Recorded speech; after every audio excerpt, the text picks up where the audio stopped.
Okay, here we are. Welcome everyone to another edition of RJ's Lives. We have an all-star panel here today because we're celebrating Randy's WSG, the Wasteland Survival Guide. He just past 600 subs this last week. Very exciting. Uh, I remember when I was at 600 subs and I couldn't believe that I was there. I know everybody else has been there, and we're just excited for you. We're so glad your channel is growing. We're gonna have some fantastic giveaways here in a little bit, but I'll let everybody go around and say their introductions. Go ahead, Randy. You're the man of the hour. Well, I just wanted to say thank you to everybody. Like you're saying, it blows me away that I got that many subs and so fast too. And just how generous everyone in the community is. RJ, JB, and Steven, they're all pitching in. I'm like, that's awesome. When I saw that, when he was saying that, and I was reading in the chat that JB said that, it blew me away. I didn't know what to say. So I appreciate you all three of you. No, you're very welcome. The nice thing to do is once you've been around a year or two, you can do the same thing to somebody else who's getting their first 100, or because it is a huge thing to get it. JB, we came around about the same time, and it took so much longer then to get up to that figure of 1,000 than it does now. So it's nice to see it. People tend to come in now and they get up to 1,000 quite quickly compared to what it used to be like. Yeah. In my case, anyway, there was other reviewers got it in a few months, but I was a bit slow on the start. Well, there's ups and downs too, but yeah, I think the nice thing is that, like when I started, JB helped me out tremendously. I had help from other channels, and then I like to turn around and extend that same helping hand to channels that are coming on after I started my channel, because it's just the right thing to do. And there's so much great content. Yeah, there's so much great content. Everybody is having a good time, and we've all really come and grown together as a content creator community, as well as just the knife community with everybody in it. Between the creators and the fans and viewers, I mean, it's fantastic. Yeah, we couldn't do it without you guys that are in the chat room. So thank you guys for showing up and being here week after week and watching our videos and all that stuff. Yeah, they really are. Let's be honest. Said that I helped him get his channel going, and I know so did John at Thrifty. But and of course then there's Slippy that Patty and I shouted him out and encouraged.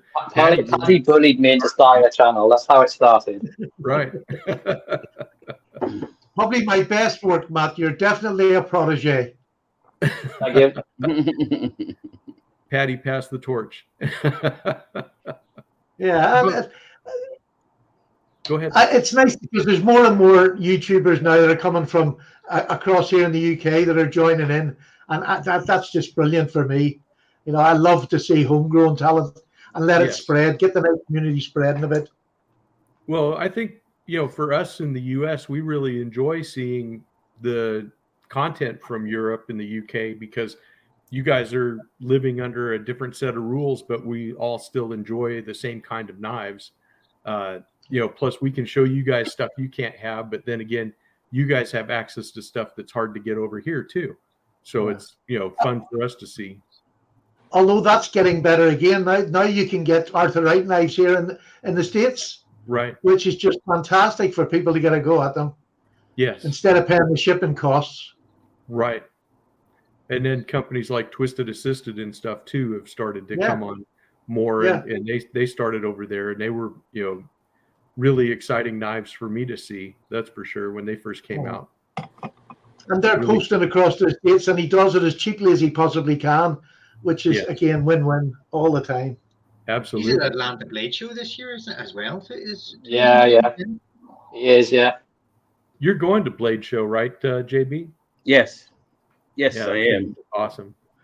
Yep, looking forward to it. Yeah. Are you showing your JB video? JB? Oh, I'll try to. I'm going to try to video as much as possible. It's 3 days. I'm only going to be there for Friday and Saturday, so it's going to be busy, but it's going to be a lot of fun. Yeah. That will be good. We envy you that. I know I do. Isn't there one on the West Coast though? There's 3 of them actually. Okay. There's one in Texas, and then that one was earlier this year. I think April. Yeah, Yeah, I March, think you're right. something like that. March maybe. And then this one, of course, the big one. And then Blade Show West is in October, I believe, and that's in Salt Lake City. So, yeah. So they're going back to Salt Lake this year. Yep, they're keeping it in Salt Lake this year. I don't know. Who knows after that? Because they did Long Beach. Right. Well, they were in Portland, and that kind of went by the wayside, and then COVID and all that good stuff. Right. And they came back in Long Beach, and now they were there for a year, and now they're in Salt Lake City. And I think they're one of the main sponsors of Blade Show West is really trying to get it to Arizona, I believe. It's like Phoenix, or I believe the Phoenix area. Yeah, I would say so. Texas would be nice too, but I don't think there's anything really big enough for that. Yeah, if it's in Phoenix, that's actually close enough for me to drive over there, so that would be pretty good. Yeah, I've got family in the area, so that'd be great. Yeah, make it a longer trip. It'd be great. Yeah, we could actually meet up. Yeah, well, that's the cool part about going to the different ones. I mean, like Texas, I met people that don't make it to Atlanta or don't make it to Salt Lake City. You go to Atlanta, and that usually draws, because it's big. Yes, Atlanta is big. Well, I know. I went where it all started. Yeah, I went last year for the first time, and I had delusions that I was going to do all this filming on Friday, right? First day, and I walk in there and I look around. I was like, yeah, it's not happening. I mean, because it's just so much. I mean, if there's something you really want, and whether you're a first time goer or not, I highly suggest you find the map, find who you're looking for, and if they've got something special or something you want, and get there first thing. And if you really, really, really want something, you better get that early bird. Yeah. Have you got anything you want this year yourself? There's nothing really specific, like limited or anything like that. I know Rosecraft is going to have all of their. Sounds like they're going to have all their, new line of traditional. Yeah, they're posting that on Instagram, haven't they? Saying they're going to have everything there. Yeah, so I'm looking forward to that because they've got some fantastic looking new slip joints coming out. My goodness. Yes, they do. Yeah, they got 2 Barlows on there that come in. Yeah, so that's definitely going to be one of the. I think I'm going to go to the little room first because Finch is going to be there for the first. This is our first time at any show, and me, I'm a big Finch guy, so I definitely want to go see them. And there's a lot of other people, in that smaller room, so I think I'm going to go there first. Try that out. Yeah, that'll be nice, for sure. I think it's one of them shows, but I just watch them every year religiously. Everybody who does videos, I watch them, but it seems so big. I would just be completely blown. I wouldn't know where to start. I'd be running about like a headless chicken, especially your first time at it. Oh yeah, I mean, and it's so funny because I mean you're going somewhere, right? I mean, you're headed, and then you meet somebody, or you run into somebody, and then of course you stop and talk, and it's just a lot. It's a lot of fun. It really is, but it can be a little overwhelming. It really can, absolutely. Yeah, I have to say I'm not great in crowds, so I would just be I'd be like a schizophrenic running about there. If crowds really aren't your thing. Yeah, I was going to say it's not very like crowd people friendly, is it? It is just a crowd. Well, I think that's where some of the other shows are better because they're maybe not as busy and there's not as many places to go and see. Yeah. Yeah, and that is very true. I mean, the smaller shows are good for that because, I mean, I don't even know. In Atlanta last year, I might have actually, no kidding, saw maybe a quarter of what was there. I mean, actually, to actually look, maybe. Yeah. And that was 3 days. I'm talking 3 days. Yeah. And much like yourself, I don't think I'd be going to get a knife specifically unless I seen one that jumped out. I'd be going to meet the people because it would be my one and only chance to meet the people. Oh, absolutely. Absolutely. That's by far the best part about it is meeting people. And like in Texas this year, I mean, people were just walking up to you, hey JB, and they turn around and I'm like, and you are they see me, but I don't see them, so I'm like, yeah, that's quite freaky, isn't it? And then they'll say, well, I'm John, and I'm like, which John? Okay. So many Johns. A lot of times all we see is screen names. Yeah. Right. So I'm like, okay, no offense, screen name. What's your screen? Okay. Now we've got it. Now we're talking. I think on YouTube it would be lovely if people would put a picture of themselves up on, the icon that comes up, who the channel is. That's your comment. You're talking with. But lovely to have a picture that you actually have a face to look at. What do you mean, like my face, Stephen? My face. Right, and my handle. I'm like 4 years old in my picture, so. I've changed a bit. Yeah. Funny enough, I can't tell that from real life most of the time. All that happened, Jed, was your glasses changed. Yeah, that was it. Glasses off. Yeah. Glasses off. And there's less facial hair in the younger picture. Just. Oh no. That was when I had a beard. Sorry, Big Red, you don't know Judd. Judd does the podcast with me. I don't know if you've seen our podcast. Oh, yeah. We haven't done that many, but we're hoping to get it started again. And Judd does a podcast with me. Mm-hmm. He doesn't have a YouTube channel. He just likes knives. We met up through my channel and him. And we'd lived in the same town. And we didn't know that we were just around the corner from each other. So it was a nice time. And then we've become friends, and he does a podcast. And it's great to have somebody that's not YouTube on the YouTube channel. Oh yeah, it's nice because he tells you off constantly as well. That's the best bit. Well, yeah. Somebody has to keep me in. So somebody has to keep you in line, right? I have strict instructions from Sally, RJ. So it's if the instructions are coming down from the boss, you got to listen. Yeah, head office instructions. You got to do as you're told.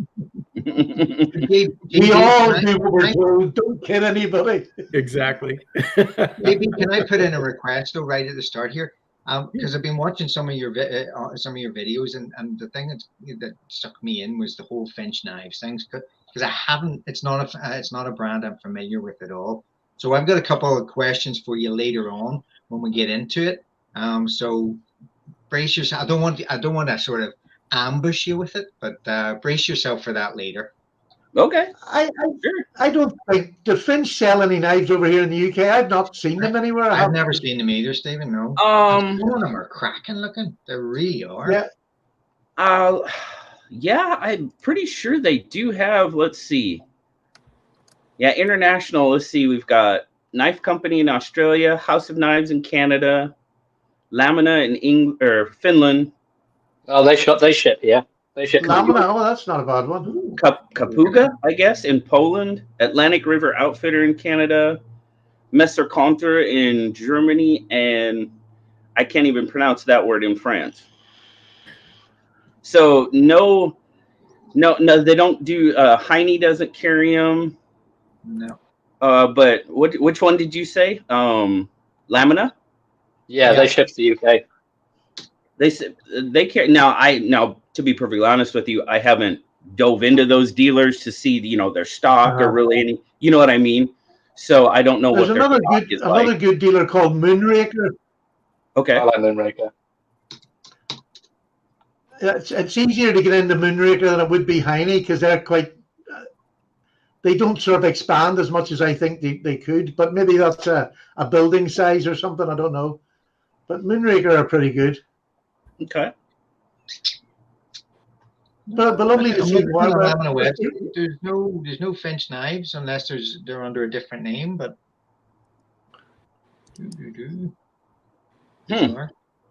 yeah, I don't know. They've got them listed, but like I said, I've never really dove in to see what their inventory or anything is like.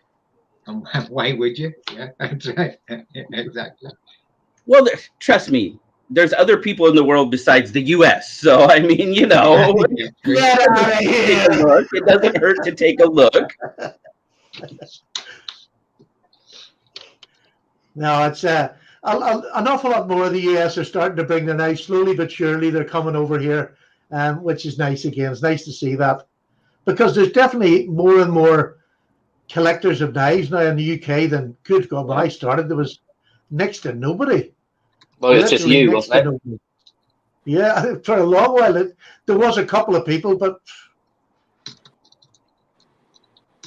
it was hard to get that. I mean, I didn't speak to anybody in this side of the pond for about 3 years. There's just no real contact as such. And a lot of the people didn't even know there was YouTube, channels that you go on and what. Like, I didn't know until I first stumbled on it that you could actually buy locking knives in the UK, or bigger knives than what all you buy in the shop is like your sack knives and things like that. So that's all you would really see in shops. Right. Yeah, you didn't know about the variety that you could get. No, I had no idea. Yeah. No idea. And I was like a child in a sweetie shop, just buying every cheap Chinese knife I could get. Yeah, that's for sure. I think we all have been there, when all of a sudden you discover all this variety that you didn't know, because let's face it, stores carry what sells the most. Carry, and you may see something that it may not be on the bestseller list, but you're like, oh wow, that really looks cool. I want to try it out. So that's great. And then once I found my Ganzos and that, then the Chinese company started sending me knives, and they were sending them in bundles of 3, 4, 5, and 6. Every week I was getting a stack of knives, most of which I never used, or I just put them on the channel. But it was a great start because I didn't have a lot of knives when I started either. So I think that's why AliExpress was. I couldn't tell you how much they sent me in knives. Most of them not worth a whole lot, but it was just the amount I had was crazy. It's all good content. Yeah, that's true. Yep, it gives you content. So it lets you know what you don't want. Yeah. But let's face it, there's so many great budget offerings out there that you can get a really good knife for not a lot of money. And it doesn't, so I mean, people sometimes think that, cheap means junk, but actually there's quite a few cheap knives that are very good quality knives that will get you through your day. They're fantastic. Especially having age on our side. Well, most of us, you can remember what the Chinese toys were like when you were a child getting Christmas. Right. They were crap. They were usually broken a day. Now they're just mega. They're, all the game boxes and all they put out now. They've overtaken everything really that you can buy as a consumer. Right. It's true. They've gotten a lot better. Well, even if you remember back when we were kids, you'd get a lot of stuff that was from Japan that was junk. And now look at, how high quality most Japanese products are. China went through the same growing pains, with their production, and their stuff is, getting right up there too. Now, I can't tell you, when I look at things like QSP, I love QSP knives, and they are very high quality. Look at the Jack Wolf knives are all made over there. You're looking at some really high quality stuff. Artisan, CJRB, Kaiser. You can buy a budget knife for 50 quid that would do you the rest of your life. Absolutely. Good steel. Definitely. Perfect fit and finish. Oh, so many of those petrified fish knives. Yes, petrified fish, another favorite. Yeah, I know, Kaiser are making a huge comeback. But guys, let's not lose sight of the reason why we're here. I mean, why buy one knife when you can buy 100? Come That's on. true. 100's quite a small number. I was thinking of a few hundred. No, yeah, it's a real, for a knife person who's just coming into this hobby, you are completely spoiled. Well, yeah, it really are. Yeah. Do you remember, JB, the old Ganzos? It used to take you about 2 weeks to break them in, and my thumb would have bled before it got the knife broke in. Yeah, but I mean that's an example of a very good knife. It's really good. It's pretty tight, but yeah, fantastic. But the old what do you call it? Access lock ones were awful to break in because you had one washer, one brass washer, and one plastic, and you had to sit for 2 weeks. Yeah. But once they broke in, they're fantastic. I still have them. They're fantastic. But them days have gone now. When you can get a CGRB or whatever you get, they last you for your life. Absolutely. Absolutely. Well, there's the thing. Is that a good thing or a bad thing? I think they're lasting longer. Yeah, no. There might be combined. Is it a good thing or a bad thing that you have this huge choice? It's a great thing because there's something for everyone. Yeah. I'd have to agree with that. Me too. It's always good to have more choices. Yeah. Well, yeah. I see what you're saying, and I can sort of accept it. But I think there's so much choice out there that I seem to see an awful lot of people coming into the community, and they're just buying so many knives. They're not getting the chance to carry them because the next new model's out, and you have to have that next new model to keep it relevant. And I sometimes think maybe slow back a wee bit. Just don't know. Yeah, I can see that they might, be too eager for the next new thing rather than maybe refining a design or something. Definitely. Well, that can happen. I think it's part of the risk of collecting knives is that you maybe get the pleasure, that little cortisol endorphin rush or whatever the heck it is from the purchase of the knife, rather than almost more than enjoying the knife afterwards. And I think it's almost you have to discipline yourself to so okay, just enjoy the knife for 24 hours before you buy the next one. 24 minutes. Yeah, because it's Judd, always Judd, you're breaking up. I can't hear you. What was that, Judd? You're breaking up. 24 hours, RJ. Try it. 24 hours. La la la la. Yeah. Look, I was hoping for support here, guys. Come on. You're not going to get support here. I know. Only empowerment more than anything else. This is just or enabling. We're here to feed your addiction, not help you with it. Yeah, exactly. Yeah, exactly. So, haven't gone through. Just staying in terms of a couple of the ones that you mentioned there. There's the Ganzo with the access lock. Here, let me bring you up, Judd, so you can show that off to everybody. This is the 727. This is the sort of, is it the Rat 2 equivalent kind of thing? Yeah, that's like the Rat. Yeah, it looks like it. And this is the one with the carbon fiber sort of inlay on it. Sorry I might take that blur off because it's a pain in the neck. But it was a beautiful knife, and it's one of my favorites. And it's only in 440C, but it's still fantastic. And then there's another one, which I rarely, if ever, bring out, use, or hold, or anything else. And I just like the look of it when I got it. And I like the smaller one that Ganzo have. And for the life of me, I can't. Don't ask me what model it is. Can't actually. I think that's a 51 or something. Oh God, I can't even read it. Stephen. I'll look it up when I'm down the small screen. But it's a lovely wee flipper as well with G10 handles, but a lovely blade. And I think this one's in D2. But just some cracking wee knives that you can still get. They're just fantastic. Yeah, that is so true. But yeah, it's true. I kind of have. I used to post on Instagram almost every day, and now I pretty much just post when I put up videos, because every day I was, changing what I was carrying. And then I started carrying like the same thing, and I liked it so much I carried it again and again and again. And now it's been probably like a couple months. I'm still carrying it, so so I don't post it as much because I'm afraid everybody would just be tired of seeing it. It would be like the same, taking a picture of your kid every day and putting it on there. People get tired of seeing the same picture. But yeah, I've been carrying. Yeah, but knives are way better than kids. Pretty much for months now, just carrying a full-size trapper, from Case, and that's my knife of choice just about every single day. I know, JB, it hurts, but I have to put my hands up and say I cheat.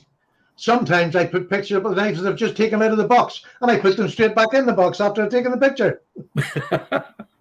Well, thank you for sharing them, Caddy. It's okay.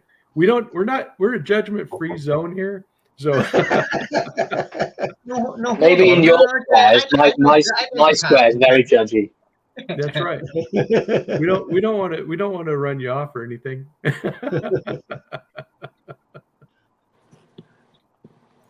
Well, and you can, I know, I'll speak from my standpoint, lucky enough to have people, companies or whatever, sending us knives. And it does go along to with what Judd was saying, they keep sending them and they come in, and you got to, I want to review it. So I've got to carry that one. Well, the next one comes in, so I want to review it. So I carry that one. And, it just, you get into a cycle. And yeah, I mean, I've got knives back there that probably haven't been carried in 4 years. Right.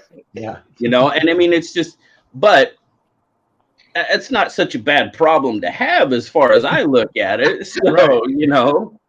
Exactly. When you're doing this type of thing, it makes it kind of fun, but you get to see the newer stuff. But I agree with you.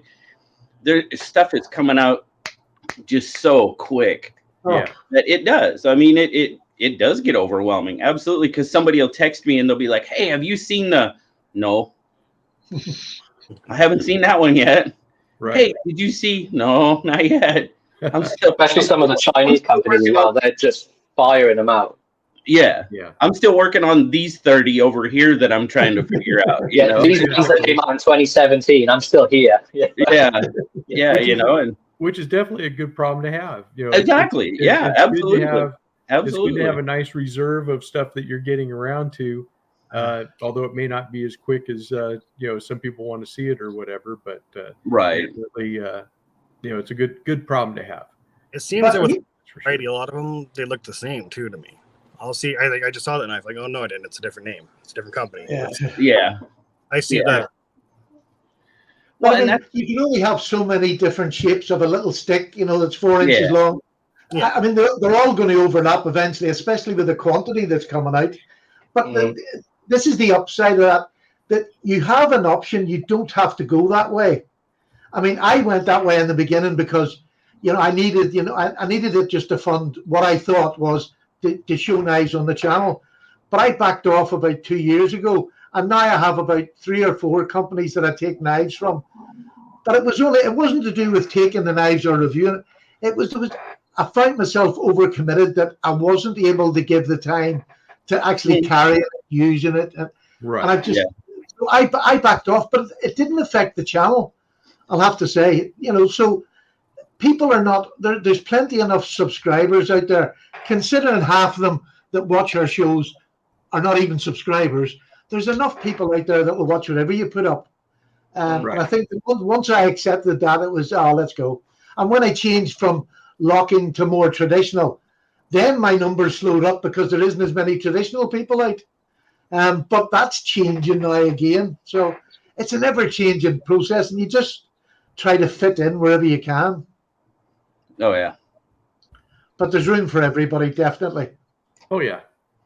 And so Byron had a good idea for a channel challenge: carry for a week the oldest non-carried knife in your bin. But would that That's a great challenge? But we have to kind of define it in a way, because is it a knife that is the oldest knife that has already had a full feature review, or one that has not had a full feature review. That's just been sitting there neglected for years.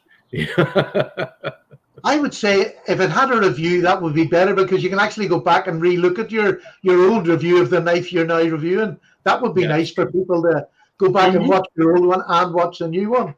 And it would also be good to give a little bit of love to a knife that's been in your bin for years but has never had a review. I mean, it's like that. It's like the overlooked child the ginger stepchild knife.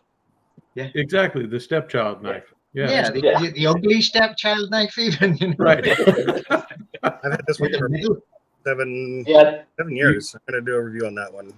So the Gonzo 741. Yeah, let's take a look at that.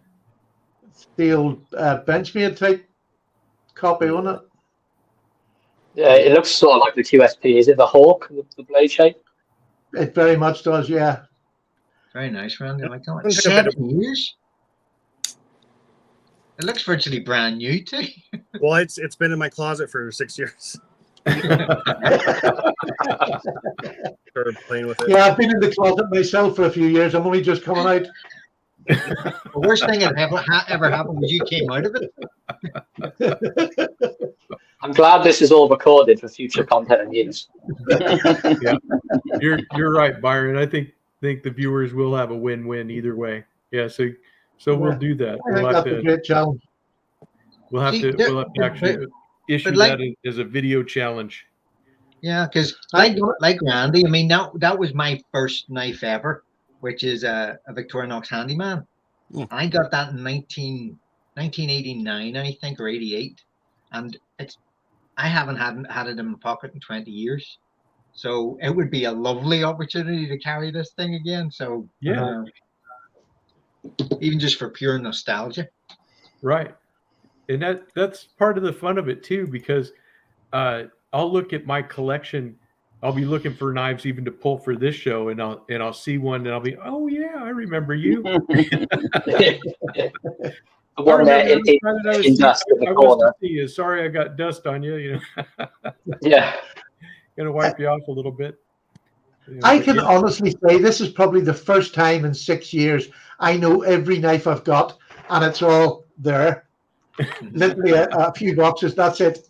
I don't know. I know because you've just done videos on them all. Huh?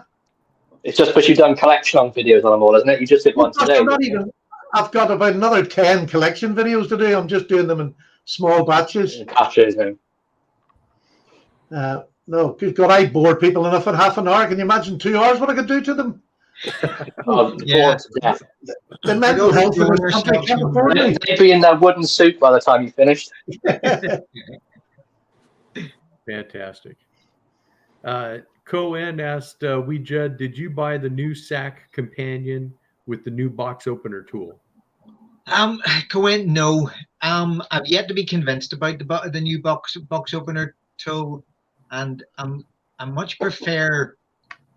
To be honest, I've moved away from collecting the sacks a wee bit. I keep on getting one that tickles my fancy, but it's been a while. One, since I've paid full price for a sack, and two, since I bought a brand new one. And the sack companion just seems like a wee bit too much of a gimmick to me. Although I've heard good things about the practicality of the tool, I have to say. Yeah. Yeah, I saw Tobias used it to open some packages, and it did look like it worked pretty good. So there is that. I've even seen that one yet. No. They've replaced the can opener with the box cutter, and it's almost like a seatbelt cutter. You know, that kind of like a little hook sort of thing. Like a hook, and it's quite effective. But I think it's groundbreaking more for the point that it's the first time that Victorinox have introduced a new tool in about 30 years at least. So it's sort of every sack collector is now going, oh well, you've opened the floodgates. Please bring back 84mm scissors. Please do this, do that.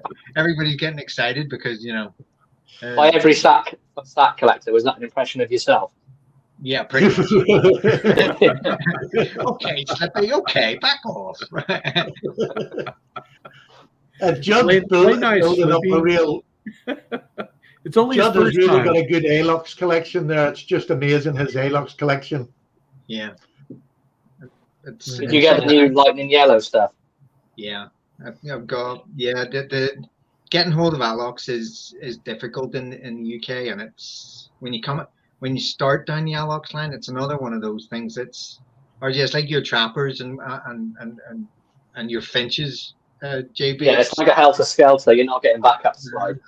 I was counting them there. I've got 19 of them now, and all different models, different colors, and whatever else. And every time I see one, I get twitchy. But it's actually good in terms of finger. Yeah, it's like bye. But it's on the multi-tool forum. They're doing a challenge in August, one full month of a new Alox or a different Alox every day. So I've signed up for that and see if I can actually get some pocket time for them. So yes, I was carrying one today. I was carrying the olive green Pioneer, which is very nice. Yeah, let me bring that up. Yeah. That blur is really bad on your picture. Yeah, hold on a second. I'll turn that off.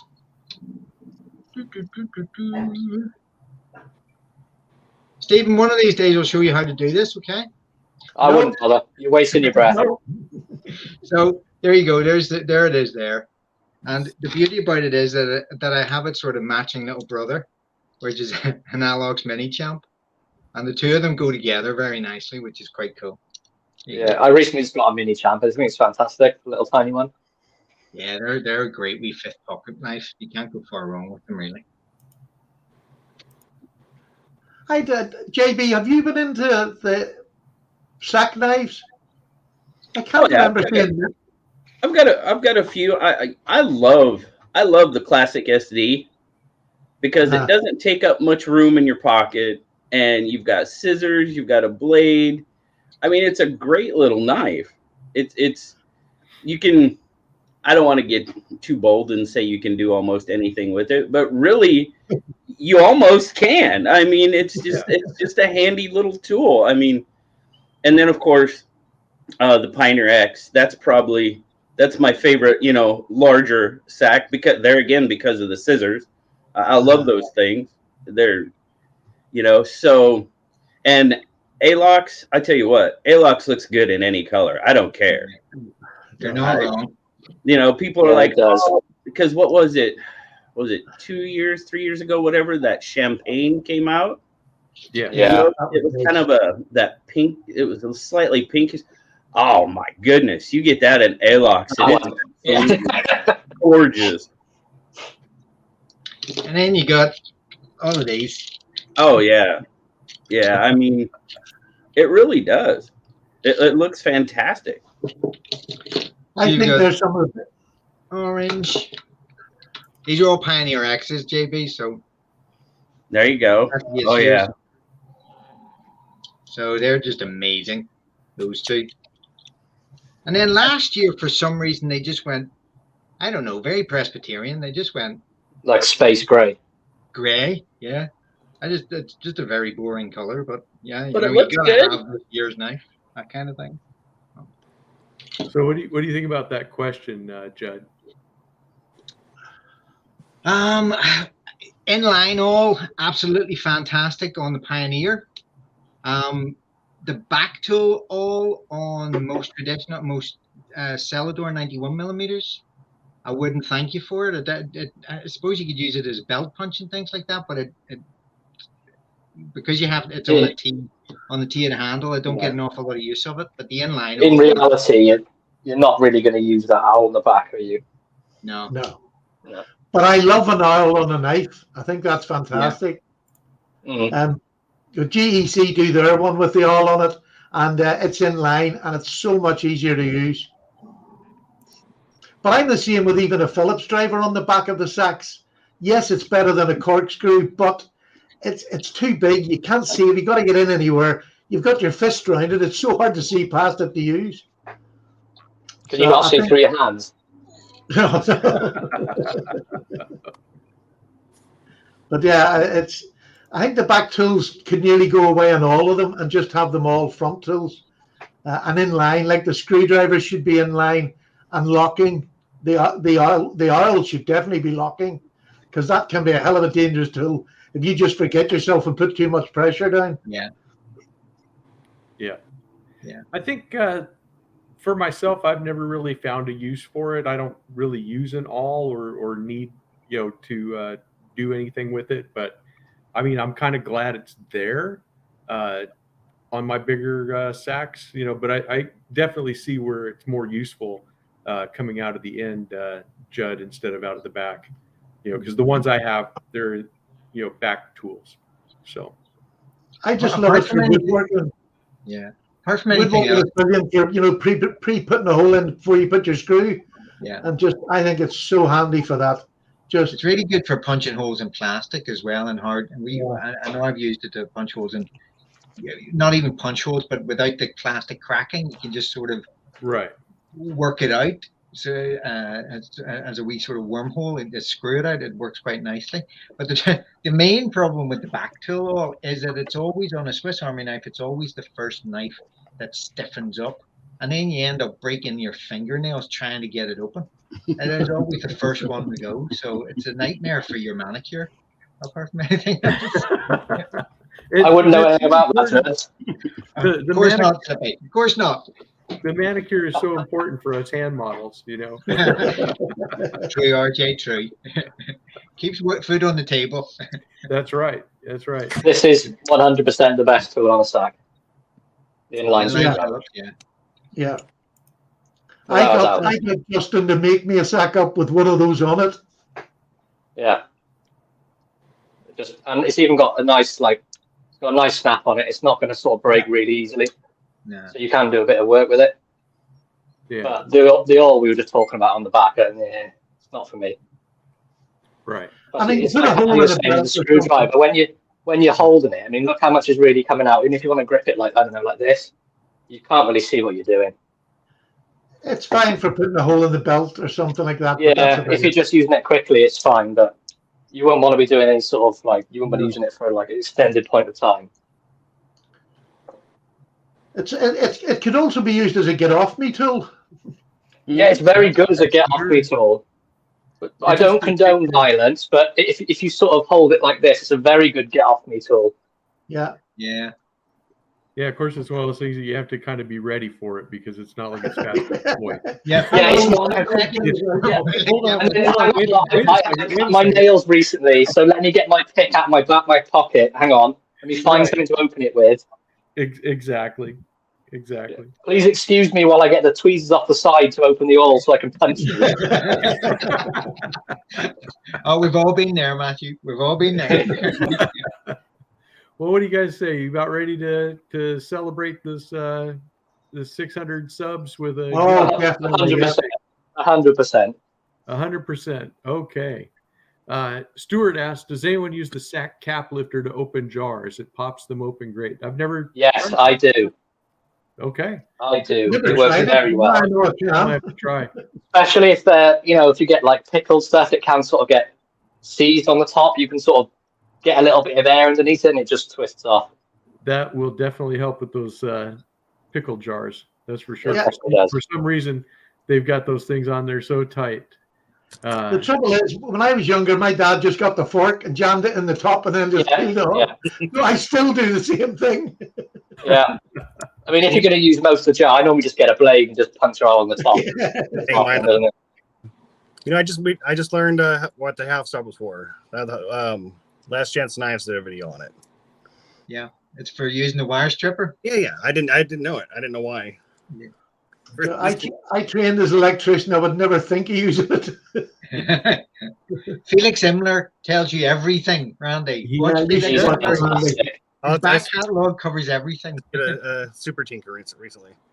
Best knife out. Still has the shine. Yeah. That's my favorite one. All right. So what we're going to do, let's go ahead and explain what we're going to do for our giveaway. So we're going to have two giveaways today. For the people that are in the U.S., you're going to get a prize package that's from Randy, myself, and JB. People in the UK, in Europe are going to be getting a prize package from Patty. We'll go ahead and do the US giveaway first. So the rules, before you show them, well, I guess we can show what we're playing for first, and then we'll go over the rules. Yeah, let's do it. This is what you could win. Yeah, so this is what you possibly could win if you choose the correct number. Go ahead, Randy. Show them what you got. I have a little prize package, but the main thing is the old timer assisted opening knife. Has a really nice drop point. Is that rosewood on there? Yeah, rosewood. Yeah, nice. And it's Lovely. action. It was the 4 model, so you don't have to break it in. It's super comfortable to hold and to use. Righties only though, unless you want to drill holes into it. But and then it's got I'm not keen on lefties anyway. You know how they say left and left. Right. Okay, so we have that, and then go ahead, JB. We'll show what you're going to be providing. Oh, lovely. Ooh. Nice little Kershaw. Yep, a nice little assisted Kershaw conduit. Very cool. That's a nice knife. Fun little the knife. snap on that's ridiculous. Oh, it definitely has a snap to it for sure. You know, I know there's some disdain maybe for assisted knives, but I never have an issue with them. I use glove. You know, I'm wearing gloves a lot of times, so assisted knife comes in very handy a lot of times when I'm working the wharf with gloves and stuff. It pops out. Fun little knife. That's a lovely hollow grind in that. Oh yeah. I mean, that's a Civivi hollow. That's a real good hollow grind, isn't it? And it's ambidextrous, deep carry. I mean, Right. Beautiful knife. Yeah, really nice. Fun little knife. And then I got a little bit, I won't show this, but there's a little bit of a surprise in there too. Oh, cool. Nice. What's that impression of Tom? Very, very nice. And of course, I'm going to keep the traditional side of the house traditional, and I will be providing. I have a new in-box Uncle Henry 285, which is their trapper. This is in the Nice. next gen Staglon. So you have your beautiful spade blade. And you have a wonderful clip point. Very nice knife. Like I said, this is one that I have, but I actually have a brand new one in the box. It's still taped up and everything, so that will be going to the winner. Those are both great. Thank you, guys. You are very welcome. Nope, no gas station knives this time, Gary. JB, since you're so practiced in giving the rules and you do the rules so well, would you mind stating the rules today? Absolutely. So, playing the numbers game, hashtag number game for life. Sorry, I had to throw that in there. That's okay. One guess only from one account only. This will be open to U.S. addresses only. We doing closest without going over? Yes, sir. Okay. Price is Right rules, closest without going over. And of course, we have a panel here. So we'll go, it's RJ's live. So RJ's screen is the absolute final word, but I think we'll have a lot of fun figuring out who wins. That's for sure. Matt is going to be our official moderator today. So Matt, whenever you're ready, throw a start in the comment box. Have we decided what the number range is yet? We're getting ready to. The numbers we're going to choose between 150 to 250, and Randy is going to write down the winning number. 150 to 250 is your range. You got a number, Randy? Yep, written down. Okay. And so Matt, just go ahead and he's got the start is going. So everybody guess. That's your range, 150 to 250. Good luck. Good luck. Yeah. Good luck. Yes, for sure. How long are we going for? 2 minutes? Yes, we that can means go about 2 minutes. Go. That should be fine. We got 42 people in there, so go ahead. Yes, that means start. OMKR. It sure does. There we go. We got all kinds of numbers rolling in, so this will be fun. This is going to be good.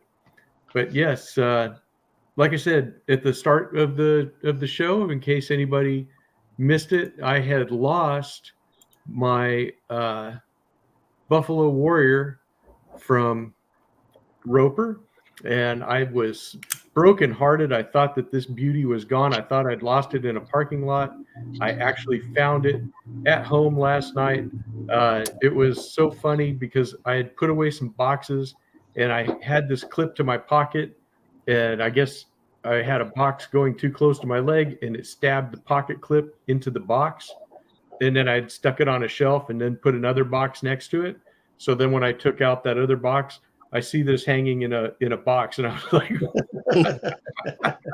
"How does that happen? I don't know." But thank you, God, for making sure I didn't lose that and got into nefarious hands or something. I was like, "Man, I'm never gonna get that knife back if I use that." And I was like, "I'll be so brokenhearted, if somebody knocks on the door and brings it in as it was used in a bad way or something." And I was just like, "Oh my goodness, this is terrible." But yeah, just fun stuff. So yeah, some good news came in there last night. Definitely That was fun. Are we there yet, Matt? We are there now. I just put a stop. Go ahead and write stop. And no more guesses. Okay, Randy, go ahead and reveal what the secret number was. All right. 199. 199. I saw 199 in there. Oh, that too. Yeah, I think. Yeah, Pepper Dingo. Yeah. Pepper Dingo. Did we have any others? Mike was at 200. 1 Minute Knife Reviews was 198. Really close, guys. Whew. Yeah, Pepper Dingo. Yep, Pepper Dingo is our winner. Congratulations. What a super name for a channel. So go ahead, Randy, tell them where to get in contact with you. I'm going to my About page, and you can look my email address there, and then I'll email your address to both JB and RJ.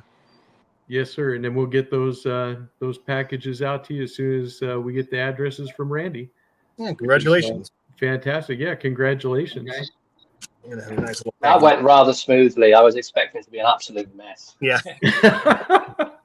This is a professional setup here. This is a professional. Yeah, absolutely. I don't know where you're getting the word professional from. Well, maybe my definition is slightly. Matt's the only one getting paid for this, Judd. So there's not even a tip jar. There's not even a tip jar this week, so I'm not even getting a tip jar. Dalton in here, Judd. I'm going to teach you next week how to do this. Good man. Every day's a learning day, Stephen. We'll have to set up a tip jar for Judd. God. Anyways, now next we'll have our giveaway. Patty, go ahead and show them what the viewers in the UK and the EU can expect. Well, I've just kept it slip joints, chaps. This first is the little Rough Rider cotton sampler. Lovely little knife. It's actually very usable, and I have used this for a straight week. I only used this, and it was absolutely fantastic. So that's there, and then we have the Swiss Army knife. This is the Excelsior, which is one of the nicest little pen knives that I have. It's so light, and yet you get two blades. Let me just get that around. This is brand new. It hasn't been used. It's got the little dangler here to put on your keyring, but this is a fantastic little pocket dropper. Weighs literally nothing. Listen to that snap. Beautiful knife, and it comes with its wee case. Very nice. So there you go. Not a whole lot, but just enough to keep you happy. Okay. So this will be for our UK and European viewers. And yes, I will allow proxy voting if you want to vote for somebody that is over there, that if you know that they're in the UK or EU, then please go ahead and join in. That'll be fun. So we'll go ahead and have the same rules. Basically, we'll be doing a giveaway with the number game. One guess only. Even if you're a proxy voter, go ahead and just use one guess. This time the range will do 350 to 450. Patty, do you want to give the number, or do you want to do it, Randy? It's up to you. I'm ready if you Well, want. it's Randy's draw. Let Randy do it. That's fine. Okay. Absolutely. We'll have Randy select the winning number again. So 450. 350, 350 to 450. Okay. 350 to 450. Go ahead, Matt, when you're ready, put up a start. And I went with a very British way to start it as well, so we can all appreciate that.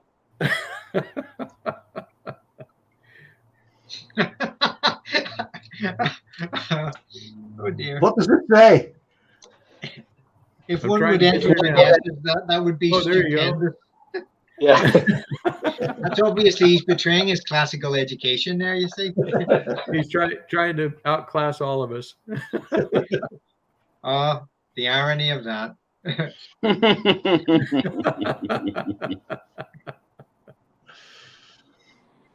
Yeah, congratulations to the winner. That's a lovely prize he's going to get. That's nice. Yes, Definitely. It's definitely stuff. Oh, thanks, John. I'm glad you're here, Thrifty. If you want to make a guess for someone that's in the UK or Europe, go ahead, John. We're doing the giveaway for them.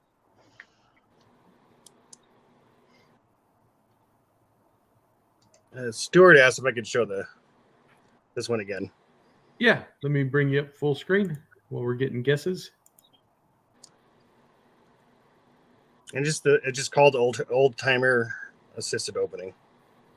And they have a gun stock pattern one.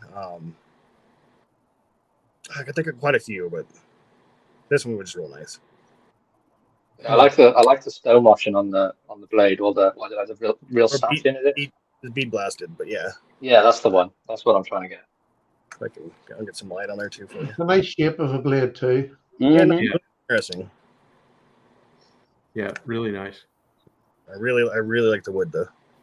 I am getting so much better into wood at the minute as well. I just loving wood. I just ordered a load of wood stuff. It's I just did a video on just while I'm up. Sure. That BPS knife. I almost dropping on myself. But I just put a couple of coats of linseed oil on that. And that came out really nice. That's a olive Ukrainian wood? fella. Yeah, Ukraine. And it's got Is that the olive wood on that? That's lovely. What they say? I think desert driftwood or something. I can't remember exactly. Oh, okay. But they have a really, really nice rosewood one too, but I only need one, so. Yeah. Yeah, that looks really nice. Are we ready? I think so. I think we're ready. I don't see any more guesses coming in. So I'm using the same paper. Just when you're ready, let me know. Go for it. I think we're ready. Just have it the right way. 381. Okay. And I saw somebody pretty close. Well, let's see what we can find. 377 for Jeroen. That's the closest one. Oh yeah. Yeah, that's what I'm seeing too. Yeah. Who was that, Matt? For Jeroen Boss. Oh, good. That's really nice to see. I know Jeroen, he's a regular watcher and commenter, so it's a nice fella to go to. Congratulations.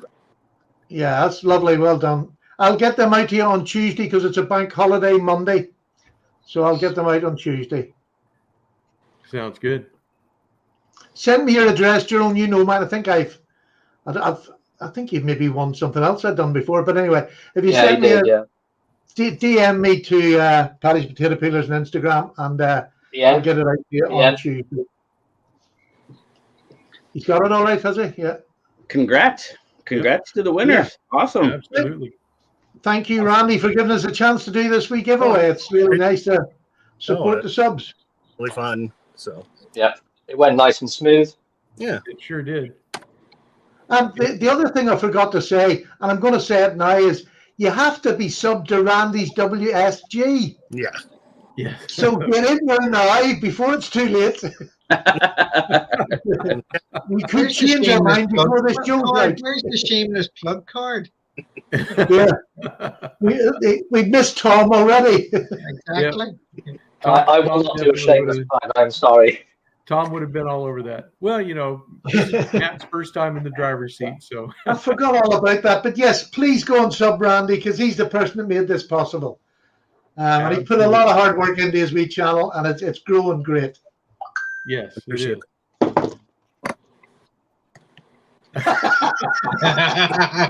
Okay, topic alert. There we go. But not forgotten, Tom. The ghost of Tom lives on. Yep. Sorry, had to do it. You guys said you missed Tom, so. But no, I will be having to run here in a little bit. Got to help my buddy Zach out. But Judd, you wanted to ask me a couple of questions about Finch. Mm-hmm. So yeah. If that's okay, RJ? Yeah, absolutely. Okay.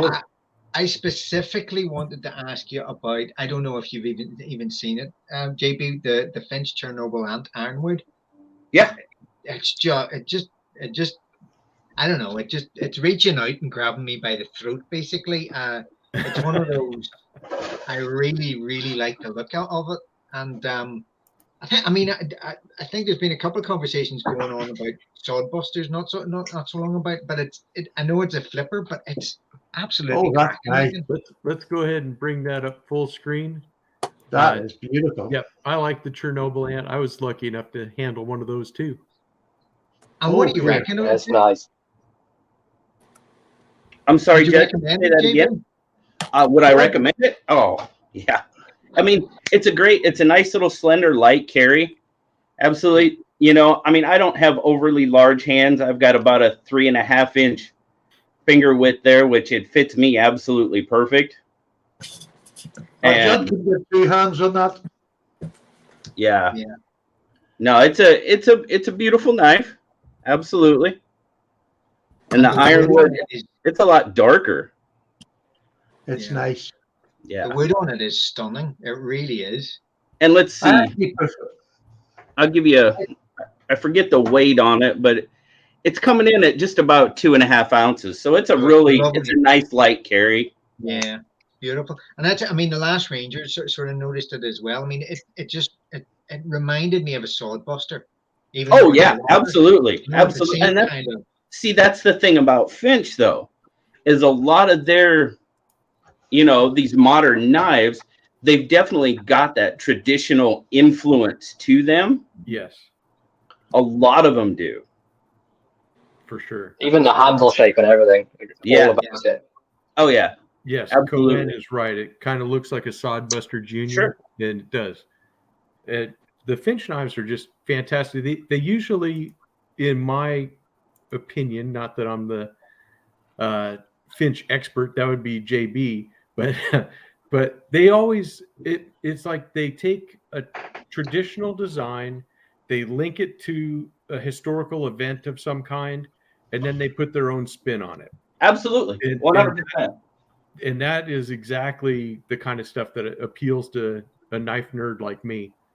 That's for sure.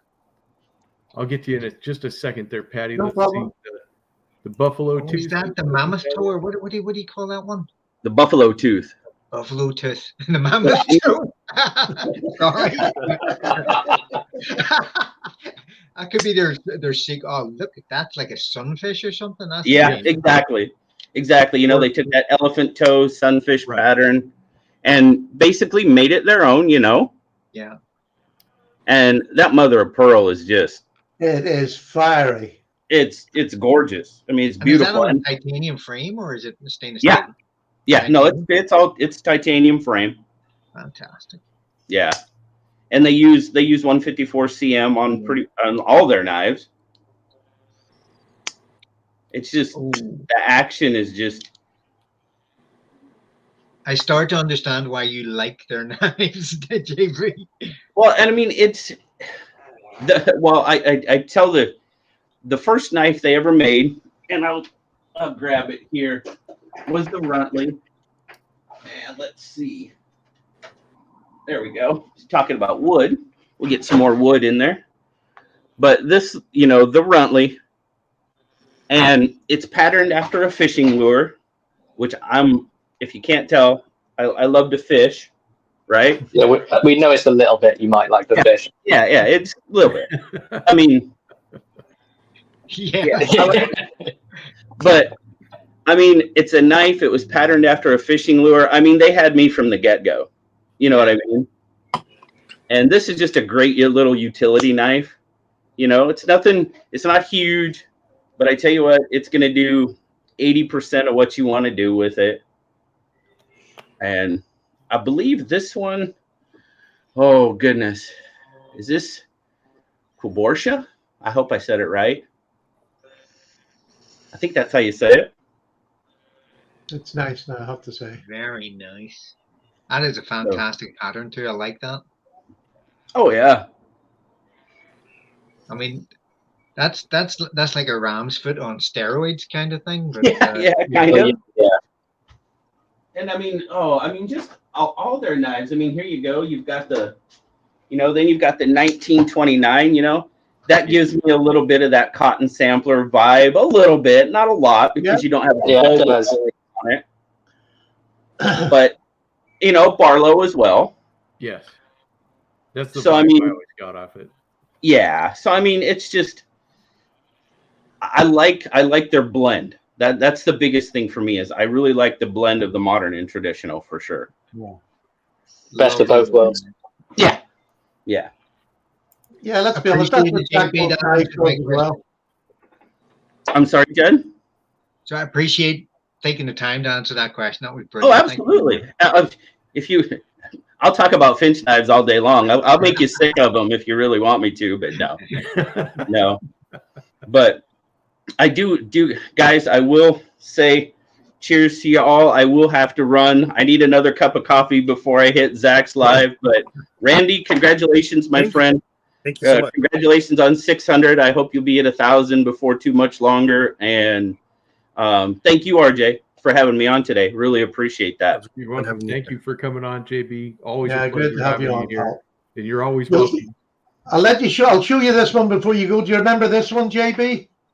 Oh yeah. Oh yeah. Yeah. You sent me this about 5 years ago. You sent me this. And this is when we could send knives to Europe. But I mean, this is just a fantastic. And when JB got these, he didn't even know they were 01 tools till he ended up. Just a beautiful little knife. Oh yeah, it was like $10 too. I mean, crazy. That still to me is one of my favorite little knives.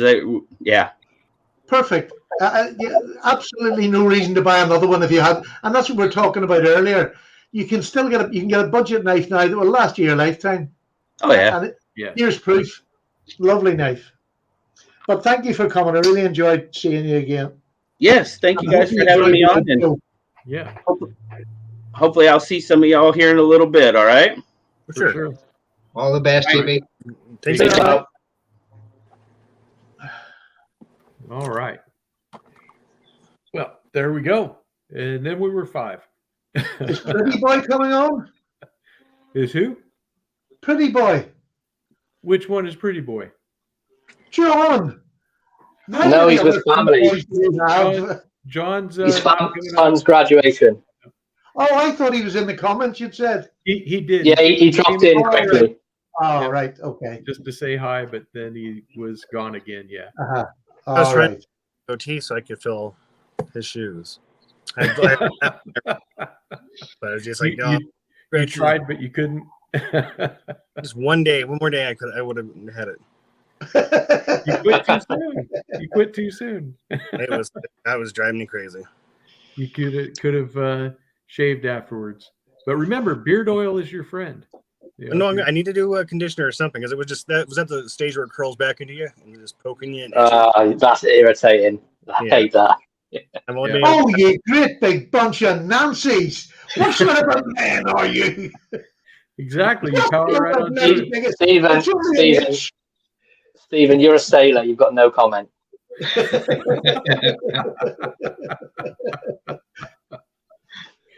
Oh my goodness. Yes. So Jeroen wanted to know that the follow-up is an important question for Randy. Are you letting your beard grow? I guess not. No. would be the answer. No, he I just couldn't do it. every 5 days. Okay. He goes about 5 days and that's it. Well, of course, it all depends on, your work also, so that can definitely affect stuff. Because I know you wear a mask. Work from home. Work from home is fantastic. Yeah. So there's that too.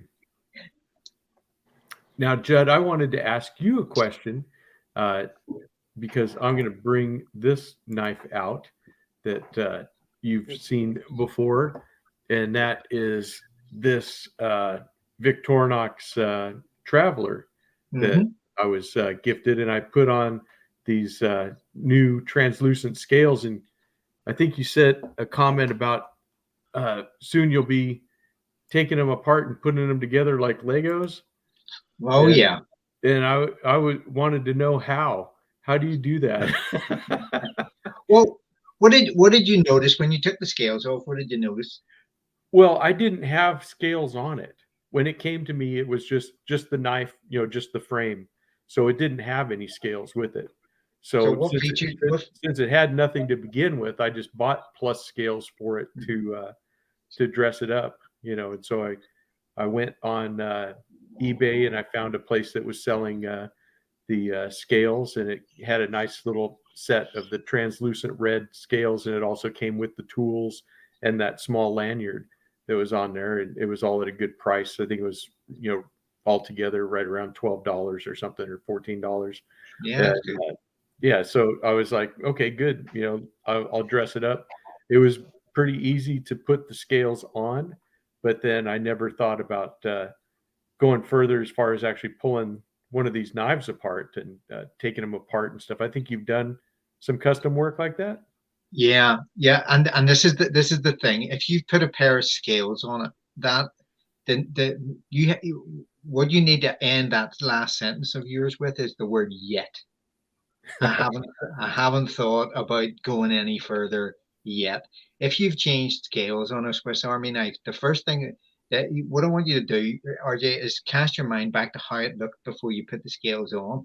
Right. And you'll have noticed that there are 3 pins on either side, or That's 4 correct. pins actually. There should be three pins on either side of the frame itself. Right. And you'll see some. There are 4 pins. 4 pins. That's what I was right. And then so you'll see them. 2 of them are riveted. There's actually little brass, or 3 of them are riveted. There's little brass bushings on them, and right. one of them is just sort of domed flat. It's actually peened over just naked. And what'll happen is that your head will start going, I wonder if I could take them off. I wonder if I You can. No, I've had this feeling. I've done it. Yeah. And you'll start to think to yourself, how do you is you'll buy yourself a really crappy wee Spartan for about $6 or something in a hardware store or a sale or whatever, and the scales will already be falling off them, and then you'll think, well, I mean, it's already almost destroyed. What harm can it do? Let's see. Right. And so then you'll start to see, you'll try and take it apart. Yeah. And then once you take your first knife apart, RJ, that is like a whole world opens up in front of you.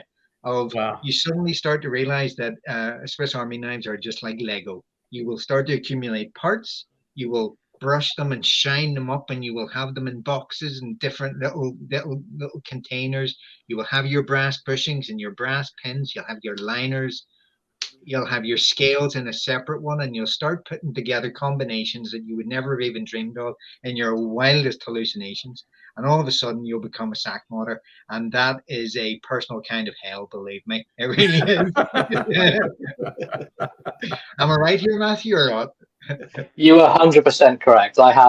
There's currently one. I've got a Spartan that's in pieces in the garage, and there's also a Tinker that's in pieces in the garage, and I'm in the process of sort of this with the both.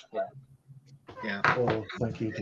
And the skills that you learn putting them all together is just nothing ordinary. I mean, I was never a very handy person. My father keeps on looking at me in complete stunned surprise when I tell him I can make a Swiss Army knife, because I was the useless middle son, for crying out loud. So you were the middle child. That's the worst one to be. Exactly. No, his other sons are useless, but I'm the useless middle one. So yeah. What I'm trying to do is I'm trying to use both the main blades and make like a Swiss Army knife muskrat. Yeah. No, that would be interesting. Stephen, go ahead. Yep, go ahead. This is one that Judd made for me. And I got him to put the tools that I wanted. I wish I could say I would have a go at doing it, but I won't. It's too complicated. I got myself the inline screwdriver because I'm blind. I got him to put a oh, come on, the magnifying glass for when I'm out. If I've forgotten my glasses, I can always read something. And I also have Stephen's favorite tool on a sack. And it's got the main blade, and then it has a little small blade as well. And on the back, instead of the corkscrew, I got him to put me a screwdriver. So I've actually got two screwdrivers. This is the bigger one of the two, which if I want to put a bit of torque on, I'll use it. But for most of the jobs I'm using it, the wee small inline one is absolutely perfect. I love this. One of my most carried knives, because it's just everything I want in it. And it has the personal touch as well, which is the best thing. Yeah, yeah. The satisfaction of putting together something like that is nothing ordinary, and I really enjoyed the journey, just getting to know and putting stuff together. I've got about a half a dozen knives that I'll show you the best one. Having something personalized, it's like a custom. You're always going to feel it's a bit more special. So let me take this background off again. Hold on a wee sec. The only reason I keep on putting the blur on is I don't want you looking at my underwear in the background there. So it's your dresses. That's why we all tuned in. We got so this is a 3-layer, believe it or not, even though it's about the same width as an Explorer, or 4-layer probably, because it's a cyber tool. It's a cyber tool with a bit piece. So yeah, as you can see that, and replaceable bits. Right. And then you've got your extra bits in the back there. Now, the cyber tool usually comes as a 4 or 5-layer knife. It's a massive thing. I've got another one in there. What I did was I took it apart, which is a hell of a thing to do when you're not 100% sure what you're doing, and then put it together with a compact, which is my favorite 2-layer knife. Right. And essentially what you've got, a big blade combo tool, the cyber tool set, and a pair of scissors. And to me, this is probably, it's my favorite mod. It's not something I carry with me all the time, but if I'm doing any work on PCs or anything like that, that's the one I always carry with me. And it's got, as with your ones, it's got plus scales, all the extra little bells and whistles. And right. So the plus scales, is that the pen as well? Is that why they call it the plus scales? Yeah, the plus scales I've got toothpick tweezers and the pen. Whoops. Did have the pen. That's lost it. Yeah. And then you also get the straight pin. Oh, the straight pin. Yeah. Where the yeah. I decided that I wasn't paying a small fortune for the Victorinox pins. So here's a wee tip for you. What I did was I just use, I think you call them bobby pins. Yeah. And this one has actually got a green bobby on the end of it or whatever. It's like a little green ball, and it's a perfect fit. Nice. For the pin. Yeah. Same color as the scales. Well, my wife has them for sewing. She would use them when she's sewing. Yep. Is that sewing your mouth shut? Say again? Huh? So I'm going to change mine all over. Yeah. But that one was the sort of pinnacle of it, because it involved me taking apart 2 of the most expensive sacks that you can probably buy. Right. And then hoping against all hope that you knew what you were doing and putting it back together again. Like, it worked. It worked. What can I tell you? That's good. That's the most good. I've ever done was just put in colored toothpicks. So. I know, but Randy, that's how it starts. That's how it starts, man. That's how it starts. I am looking at scales. I like the ones RJ has on his. Yeah, because the one that when I bought the plus scales, and with it being red, it did come with a red toothpick, which I thought was interesting. And then I think the pen also has a red tip on the end of that. Or no, this is the tweezers. I'm sorry.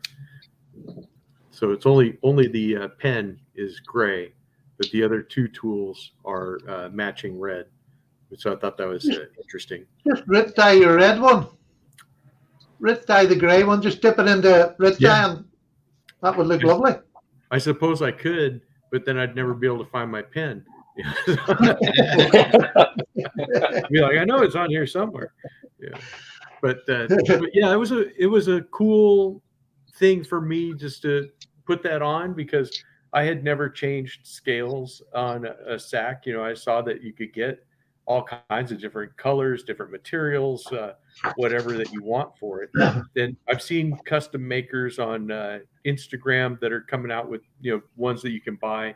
Usually they charge very expensive prices for a modded knife, and I always wondered why Victorinox didn't have a custom shop where you could basically custom make your own knife. I don't know. I mean, of course, it'd be more expensive than buying their standard knives, because anything with custom, it's going to be a one-off or whatever. But I think it would be kind of interesting to see, even if I was Victorinox, I'd see if there was a custom knife that maybe, most people that ask for it are asking for this certain tool set. Maybe that might be something we want to do as a sprint run or whatever. Just, 1 year we're like, hey, this is like our most popular custom shop option, and, throw it out there and see if the masses like it. If it sells, then great. And if not, then you're not out that much, I guess. But, I don't know. Those are the preaching to the converted here, brother. You're preaching to the converted here. If only Victorinox would sit up and listen. Yeah, absolutely. Exactly. I wish they would, but what do you got there, Patty? I've done the same as you. That's as far as I've got, and I have no intention of going any further. But this is a micarta one that I bought off just Etsy. Yes. Micarta covers. It looks absolutely fantastic. And they're not, well, they're a bit dearer than the normal plastic. Right. I just think they look lovely. Look at that. Beautiful micarta. I saw the micarta ones, and I thought that they were a little expensive. Then I thought about going wood, but then I was like, I don't know if I want to do that. And in the end, it was down to price, and that was I think the red translucent was a good choice for me, but it did come down to price and what I could afford and what I thought looked good. I suppose just to close it off, RJ, the if you want to go really Lego. Okay, let me bring you up there. It's literally Lego. It's literally Lego. And this one is going full bore, because even the liners are red. These are G10 liners. Nice. And this is a yeoman, and the tools are then stonewashed. Oh, I like that. Which is really cool. To be honest, I put this one together, but my mate Dan, our mate Dan from Bladebridge, he yes, we all love Dan. And I to be honest, I've almost given up building because Dan can put you together. His workmanship is just unbelievable. It really is unbelievable, and he can put together a custom job that you wouldn't believe. So it almost takes the pleasure out of what I'm doing. But he's so good at his job, it sucks. But he's very easy paid. That's what I like about him. If you take his prices compared to somebody else out there, so easily paid. They're the Kieranite ones sitting there, aren't they? Yeah, that's the one. That was real nice. That's cool. And all the tools are stonewashed as well. It's a lovely stonewash. Yeah. And then it's got the Phillips on the back. Yes. So that's you an see, example of his work. It's a fantastic job. You see, Randy, RJ, it is just a complete black hole you are stepping into. We're being corrupted. You're right. You're right. This one is even like it's been repinned, and the pins are actually holding the Kieranite on as well. Yeah, that's a beautiful knife. And the trouble is, Justin brought me into the sack world, and within 6 months, I'd bought about 30 to 40 sacks. I remember that. I remember that. Well, you know, it was funny because I think right around that same time, our good friend Mark Kaufman, he stepped into that hole at the same time you did. You guys were holding hands or something, and he ended up having, you know, all kinds. And then he was really deep diving, looking for vintage ones from the 50s and 60s and bringing those out. And yeah, it's just like all kinds of stuff. So yes, I'm just dancing on the edge, guys. I don't think Be careful. I'm not ready to fall all the way down. I might even just go down to the first ledge. That's it. But I'm pretty far from. Well, sort of like just trip off rather than jump in, just like stumble. The trouble is they're so reasonably priced, but when you start buying 30 to 35 of them, it costs a flipping fortune. I bought more sack knives in the last like 3 weeks than I have done in my entire life because of Dan. Yeah, I know. He's terrible, man. There's been some great deals. Cohen's point is very good, actually. He says that while they're reasonable to start with, they can get pricey when you get into the modded ones, and especially if you're going for really custom scales. I mean, some of the high-end titanium scales can go for 80, 90 pounds just for the scale, you know? So, I mean, people are willing to spend an awful lot of money on these things, but then that's the same for any knife, really. Right. Is that your brass one, Paddy? Yeah, it's a little brass rambler, but that costs about 60-odd pound to buy. Yeah. You know, it's a lovely little knife. It's absolutely beautiful. Once you go into brass. Yeah, I recently picked up a Rambler because of Cohen, and I agree with him. It's basically replaced my classic SDs. I think it's such a fantastic upgrade. The Mini Champ has replaced my classic SDs. Okay. Yeah. This is why I fall down. I've got the Mini Champ on my key ring. And then this is one I'll throw in my fifth pocket simply for that. Exactly. That tool is the bomb. I love it. It is absolutely fantastic. Yes. So yeah, it can get expensive. Absolutely. And it's funny, I've only probably got out of all the sacks that I've bought, 1, 2, 3, 4, 5. Probably I only carry 5, but mostly I carry the one that Justin made for me because it's exactly what I wanted. Yeah, which totally. Yeah, this is the one I carry. I carry this one the most. Oh, that's gorgeous. It is. That's a beautiful knife. Beautiful scales on that. That is so good.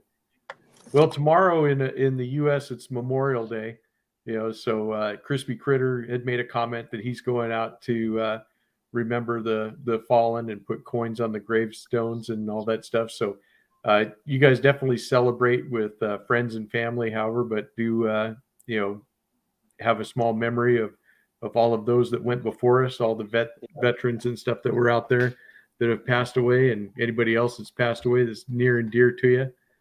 We all have the utmost respect for anyone that served, and they pretty much made the world what it is now, don't they? It'd be a much different place if they hadn't fought for us. So we are very grateful.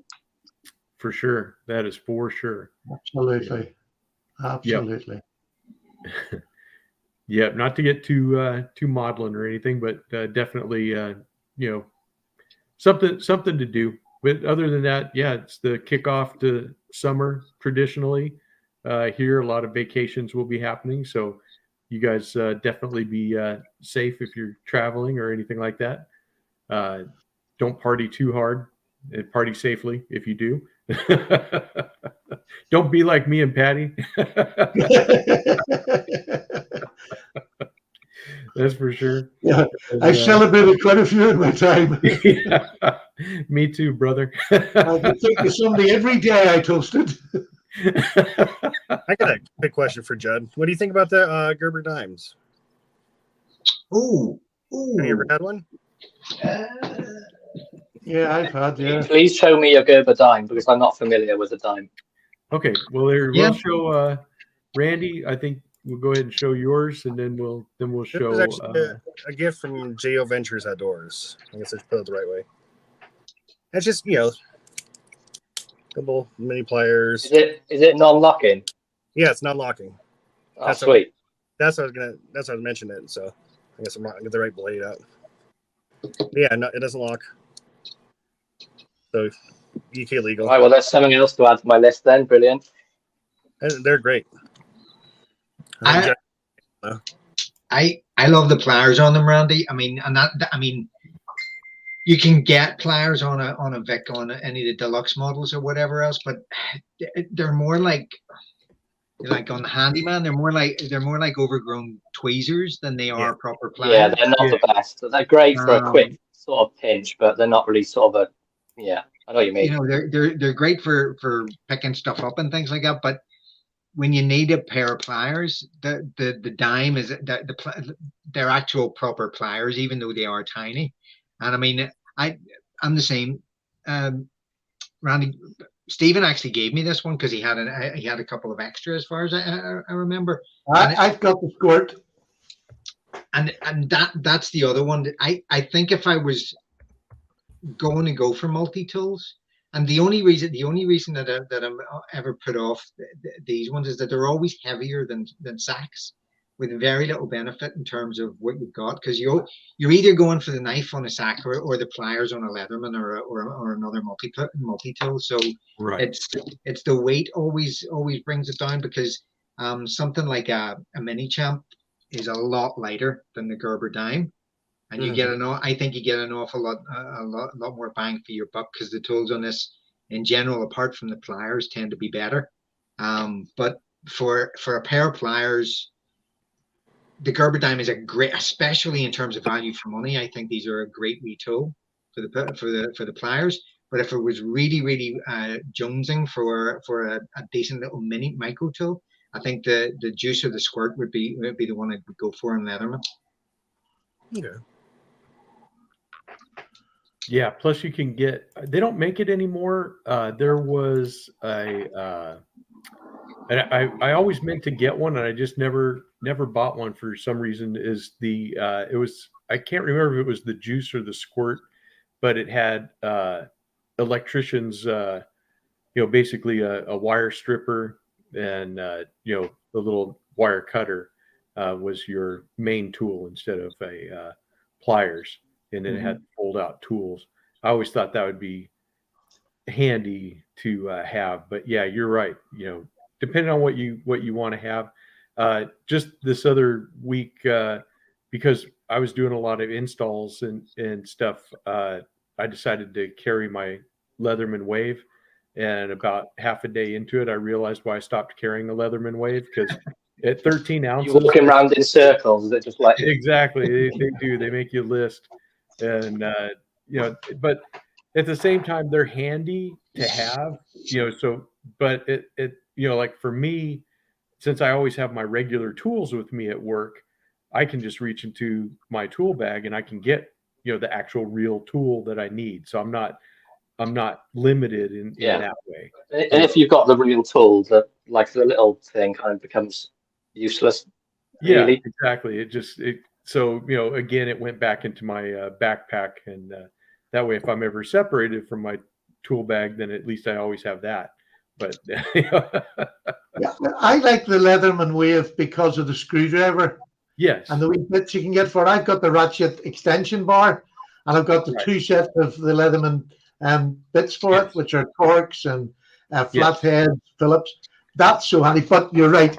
I mean, I don't carry this. I've got one of those wee quick clips if I really wanted to go somewhere, but it stays sitting up there, and if I need it, I come in and get it.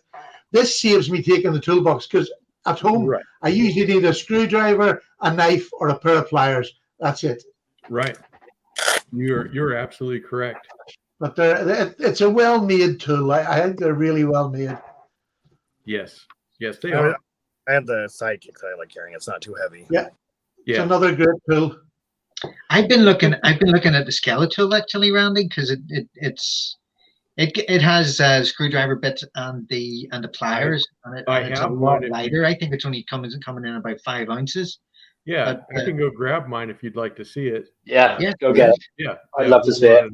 I'll be right back. What's the one that has the 154 cm blade? That's the one I have.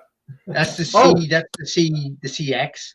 CX. That's the one I fancy because that's a good blade. You wouldn't have to carry another secondary knife. That could be your secondary knife to go with your main carry. Yeah, that's true. Again, Matt, Dan had a couple of them up for sale on the site actually through the week. So yeah, that's what I was asking about it. Dennis, I've seen them. I've literally bought I bought 7 stacks and a couple of. He actually had a Rough Rider canoe I wanted, and I bought that. I've bought loads. I've just bought off Dan for the last 2 weeks, pretty much. Yeah, I haven't bought off anyone else. He's had more than 100 quid off me as well, Matt. So I mean, this week. Yeah. I don't even have to like message him and say like, can I have this? I'll just literally send him his own picture, and if he puts a thumbs up, it means it's available, and I'll just send the money. Okay, so here we go with the Skeletool, and I carried this for quite a long time because it does have the integrated pocket clip. So I did carry this. The only thing about carrying this in a pocket is that the tang here, just that corner is exposed, and it did start to wear a hole in my jeans. So you might want to take a file to that and smooth that or round it over. This is the one. This is the Skeletool CX. So it has the 154 cm blade on it, which is one-handed. Wonderful blade shape. The standard one, you get the half serrated blade, but I was able to get this. It is a liner lock, so keep that in consideration. And then when you open it up, you get the pliers, which these are not the heavy duty pliers, but for light duty, these are fine. I have seen Leatherman pliers break. Actually, the one I saw break was on a Super Tool 300. A guy was using it and was really bearing down, and just one of the jaws just let go. And I just bought one of them too. Thanks. Well, I'm just telling you what happens. Now this, I can believe it. They have this curved. This really does feel good in your hand. The bad part is that these are not any kind of spring-loaded jaws, so it's all manual. So you kind of have to put your pinky back behind there so you can flex to open and close it. Yeah. But you do have the wire cutters inside, and the teeth are good. The tip doesn't quite line up there at the end. It does, but you can still see some daylight through it. But that's not too bad. Now you do get the screwdrivers that you can use your bit kit with this. Yeah. So you can definitely have that. Really, that's what you got with this one. I mean, it's very bare bones tool. There is some bit storage.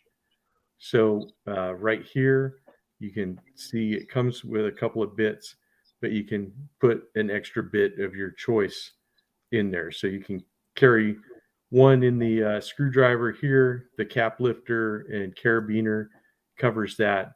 Of course, this is hollow in the back, so you got to make sure not to bend those.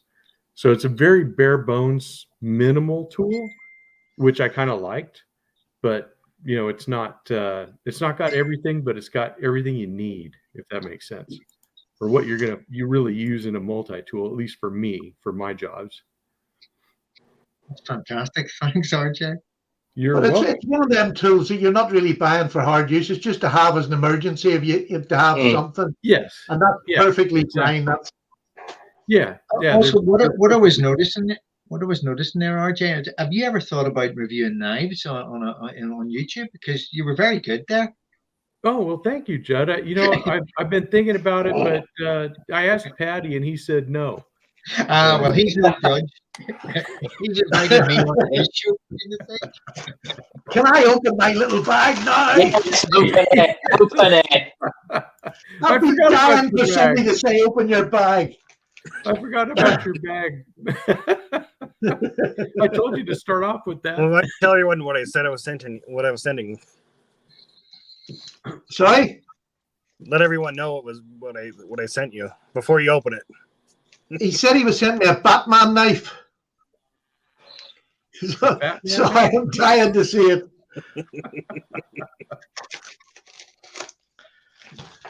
Lovely wee sharp blade this takes. I sharpened this afternoon when I was watching TV. It's lovely. Oh, is that the LB3? Shred LB3. I got the LB5 here. I'll show you that in a sec. Yeah, I think that's what I'm going to have to get one of them. I might even. That's not a Batman knife. He lied. He lied. I send the Batman knife to Addicted to Blades. I was surprised it got through customs. Blimmin' heck. What a lovely old knife. My goodness, that one's had some good use on it. Yeah. I'll get an edge on that. Great snap. That one, same, but that's gonna. I'll just take the kick down, and that'll fold in. What a lovely knife! Thank you very, very. What make is it? K-bar. K-bar. It is a K-bar. Yeah, I've got another wee K-bar in there. That is lovely. Thank you very, very much. Yeah. I shall restore that, and I'll show you the difference once I've done it. Okay. I did soak it in some mineral oil for a little while. Not at all. Just give it a spray with WD-40. That'll do lovely. Don't make life complicated. Hey, John, but look at that. If I can get a good edge on that, that would be an unusual, really cool. Like a spinner blade now, isn't it? Oh, yeah. Well, yeah, see, I don't know. I'll get an edge on that.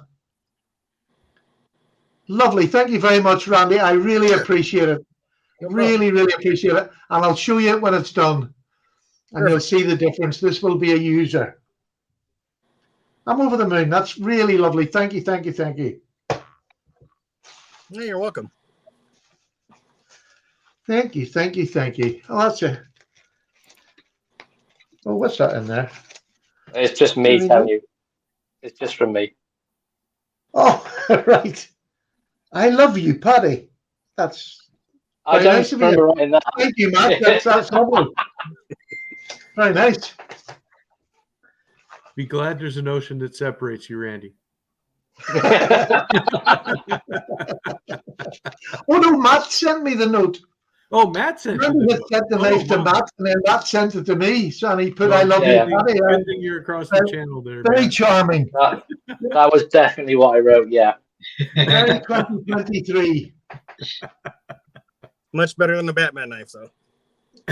It's lovely. That was great that you thought that. That made my day. No, it's absolutely lovely. I really love it. It's just another wee project you can do and bring something old back to life. Exactly. That's for sure. That is for sure. So what's next on the block here, guys? Ask that lazy lot in the talk box to ask some questions. Yeah, okay, you lazy lot in the talk box. Ask some questions. Patty's saying it. So you got to listen.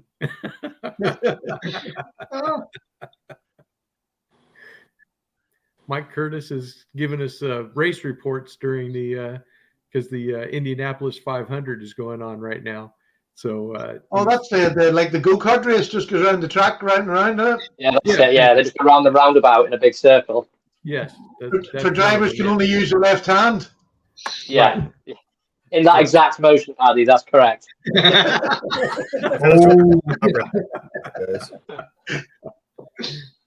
Oh, nice. Okay. Here we go. We got some questions coming in. Jerome Voss asks, "What knife did you use in the service, Stephen?" None really, to be honest with you. I mean, I had my toolbox when I started off as a weapons mechanic. So I started off as an electrician. So I just had a toolbox with knives, but I never carried a knife then, to be honest with you. I might have had the odd pen knife every now and then, but it was never something that I carried and used when I was in the service. Yep. I used knives when I was younger. Then I joined up at sort of 18, and then I didn't start using knives again until I was in my early 30s when I came out of the Navy. And then I started carrying a pocket knife and things like that, and fishing and camping. But yeah, no, nothing really. The sort of knives I would have had in my toolbox was exactly like this. This an old rigger's knife. Yeah, this is an MOD one. You can see the arrows on the front there. Ooh, this is an MOD one. You would have had that, and then you had the big.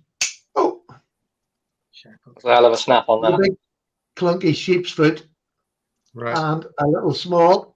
Well, it's a can opener. Oh, good God, there's some snap.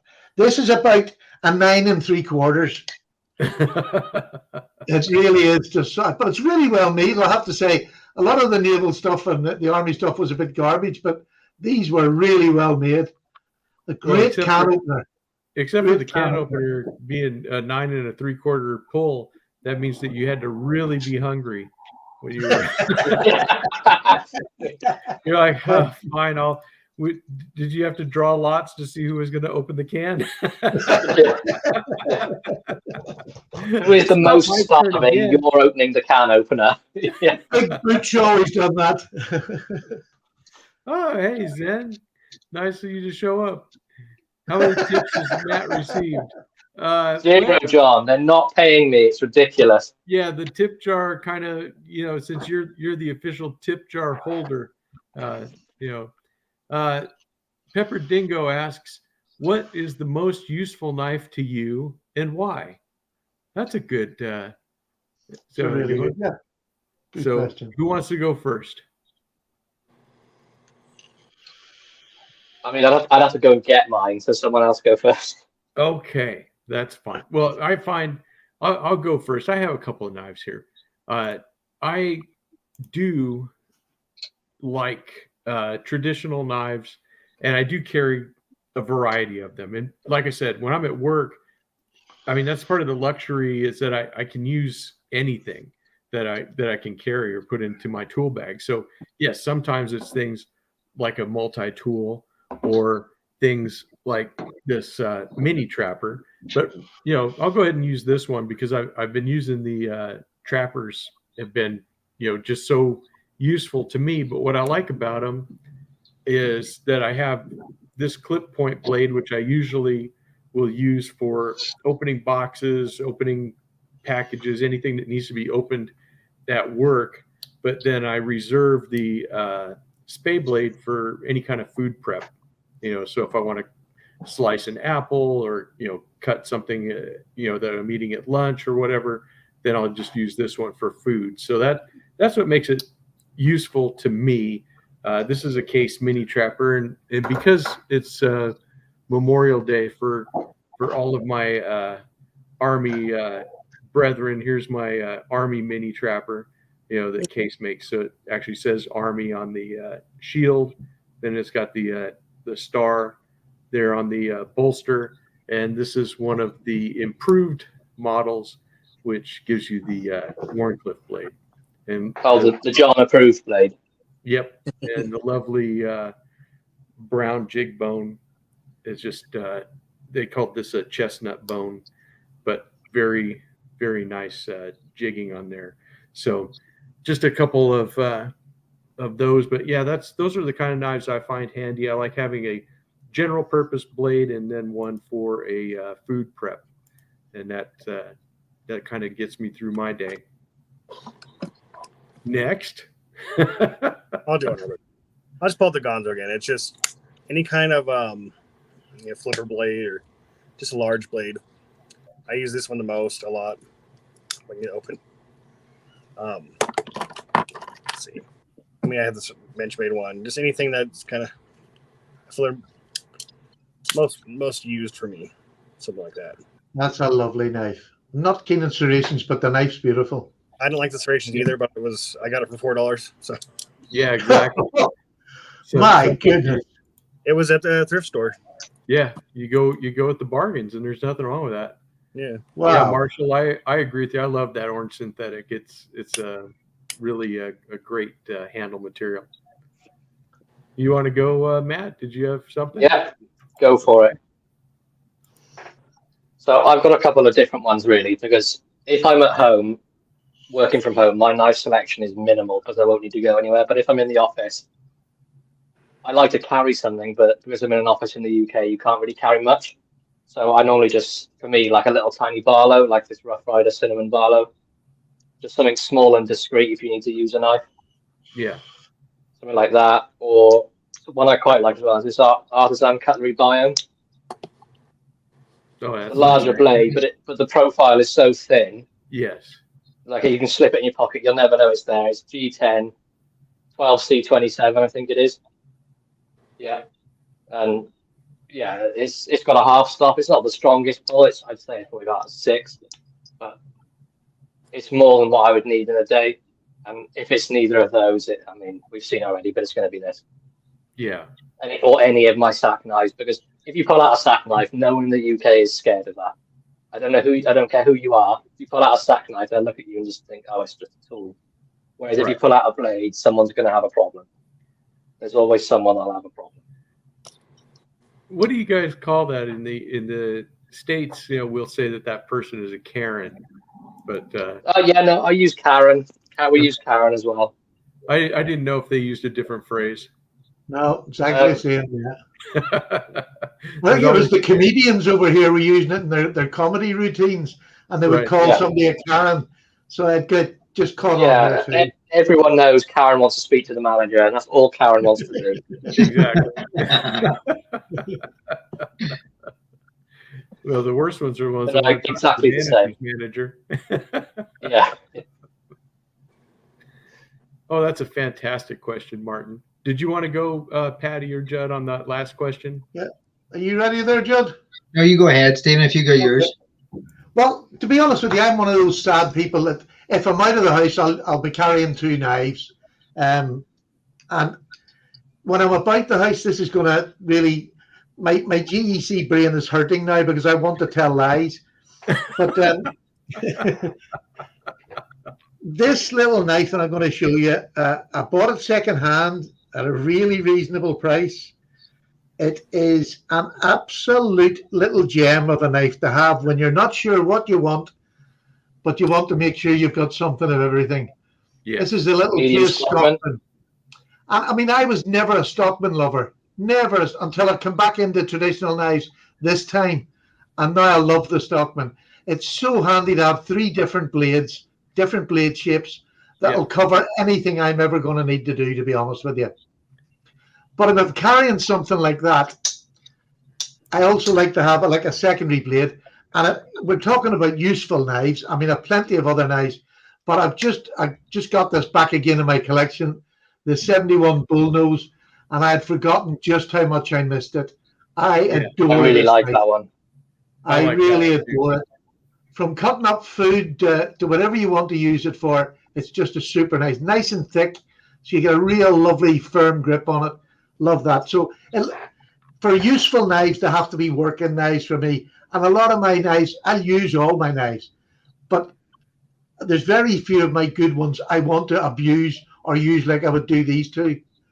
Yeah. So these would be a really great pick for useful knives to carry. Fantastic. To round it up very quickly, it's the phrase useful knife.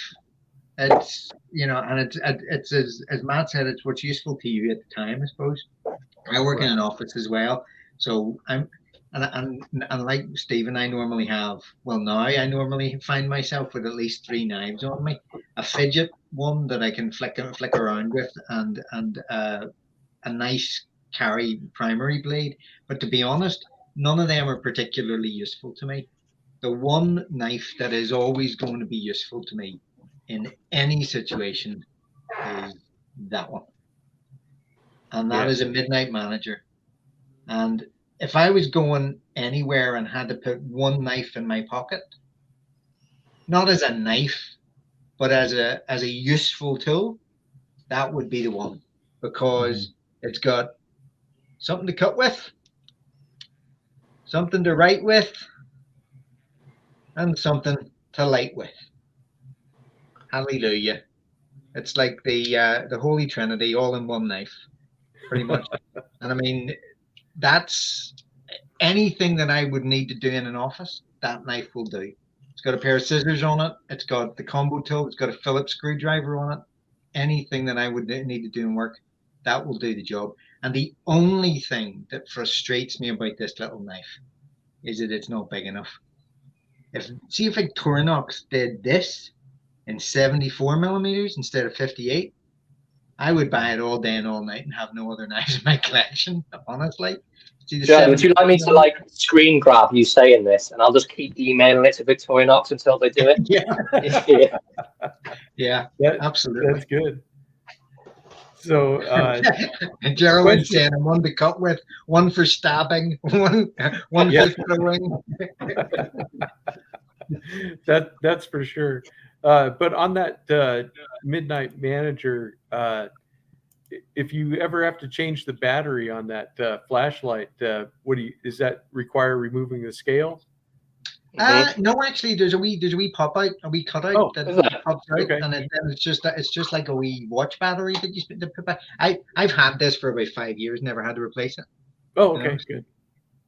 Well, that's good. Yeah, it's probably an LED light anyway, so it probably takes minimal juice to run. Yeah, next to no juice to run. Yeah.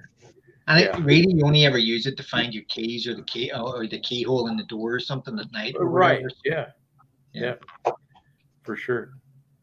Yeah, that goes to my keychain tool set that I always have a small flashlight with me at all times. It's just so useful, and I can honestly say, of all the tools that I use every day, I probably use a flashlight more times in a day than I use anything else. I've got that Olight mini torch. It's about this long. Yeah. On my keys, you just twist the end, turn it on and off, and it's perfect. Yeah, I always carry a torch and a pen in a wee slip. It's just one slip with a torch and a pen in it. Absolutely fantastic. And then we had another fun question that's for the panel was, if you could swap knife collections with any other YouTuber out there on YouTube that you know of, who would you swap with and why? Well, there needs to be a stipulation. Can I take parts of people's collections, or I have to have the whole collection? No, it's one channel's collection, and that's it. Not just pieces of different collections. You gotta get the whole enchilada or none at all. I'll give you mine because it's straightforward. There's no change. I don't want anybody else's. I want Warthog's collection. That's it. I was going to say that. You took my answer. Now I have to come up with a different one. That's why I got in first. No, what we can do is we can have a Thunderdome competition. 2 knife collectors enter, 1 leaves. That kind of thing. Yeah, we could do that. Yeah, it's. I know whose collection I would like then, because I know it's going to have everything I would like, and that's Mike Curtis, because he's got about 1,000 knives. Yeah, that's true. Mike Curtis Curtis all day, every day. There's definitely stuff in there I'm going to love. So that's great. Yeah, I only heard that the other week. Yeah, he's got like 900 knives, but 600 of them are case peanuts. So I'll take the risk. Why has he not got a YouTube channel? He does. He does. He does have a YouTube channel. Yeah. I must be sub to him. I must be. I'll send it to you, Paddy, on Instagram. Yeah, he makes. I know what I've got it. Hang on a second. Maybe I've got it, and I'm just not. Okay. Why am I not watching him? I don't know. He does shorts mainly. Yeah, he does. Oh, that's why I had to watch shorts. I have them taken off. I have them taken off my phone. I don't watch them. They get on my nerves. Sorry, Mike. I found a way of getting them off my phone so they don't come up anymore. Because it was just all I was getting in my feed was shorts. So I just took them off. I thought you liked shorts. Hate them. Oh, well, tight wearable ones are different. Oh my God, it's 1974 all over again. YMCA. Any of you guys want to go first? Since Patty went first, but who wants to go second?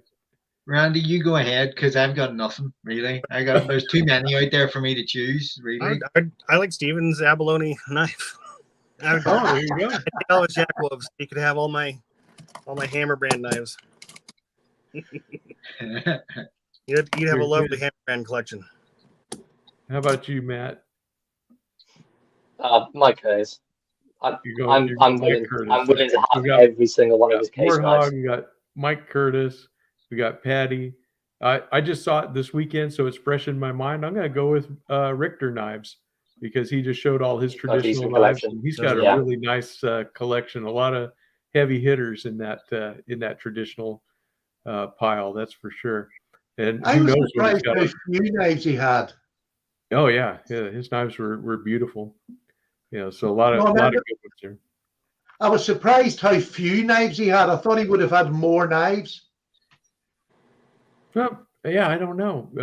I thought he had a good amount, but they're fabulous. But, I think the ones he has are, like I said, every one of them was a solid choice.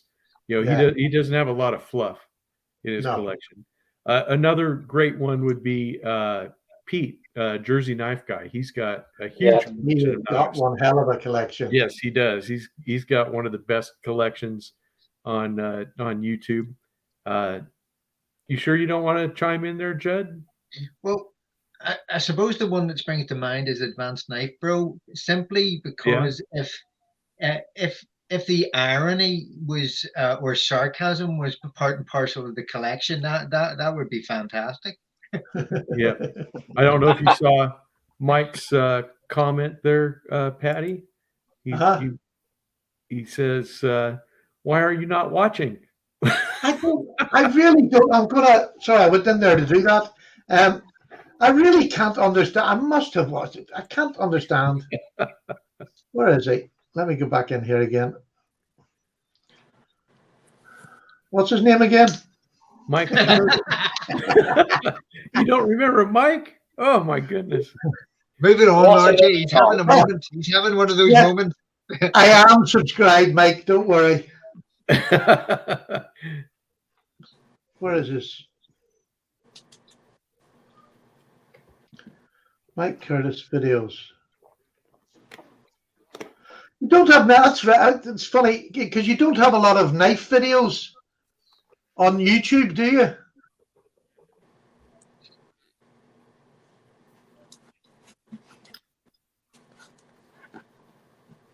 Oh, I hear you, Tired Tiger. He says so many channels and so little time in the day. That's for sure. I'm behind on so many of the channels I'm subscribed to. It's getting worse and worse. Yep. I'm behind by at least 4 days. I think it's because I've softened up. I like more people now, so I'm having to subscribe to them. It's not on. Hang on a second. You like people, Stephen? I know, it's very weird. What? I don't know how you do that. I can't make that into a sentence. Do they like? There's a downside to every hobby. Being on this show has brought out the kinder, gentler Stephen.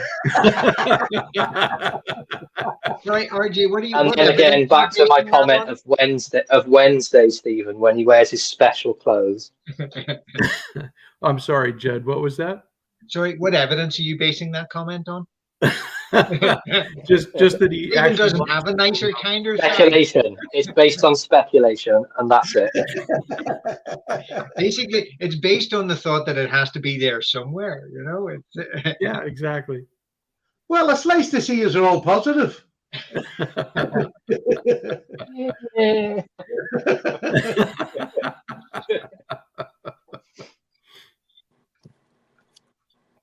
You know, when you think of all the hobbies you can have out there, and you think, look, you put a whole gaggle of men together, and there's always going to be the odd eye here and there. That's just natural. If it wasn't, it would be a weird world. But when you think of all the hobbies I've partaken in, this one has the least amount of controversy, and you can have people at the very high end of the hobby to the very low end, and we all have something in common. And that's very hard to get in any hobby. It's very rare. Very, very rare. It's the longest hobby I've stuck to religiously. This has been my hobby constantly for over 6 years now, and probably a year before that when I started collecting. But no, we're very fortunate, very much so at the minute. Yeah, it's a great time to be in this hobby. That's for sure. Well, not for my bank, but for the hobby itself. Yeah. Bank balance. This is the one thing I say. I played golf. I spent more money on golf, so I can't complain about this hobby. Yeah, that's true, and you don't have to go chase little white balls in the field. 3.5 mile hike just to play the hobby.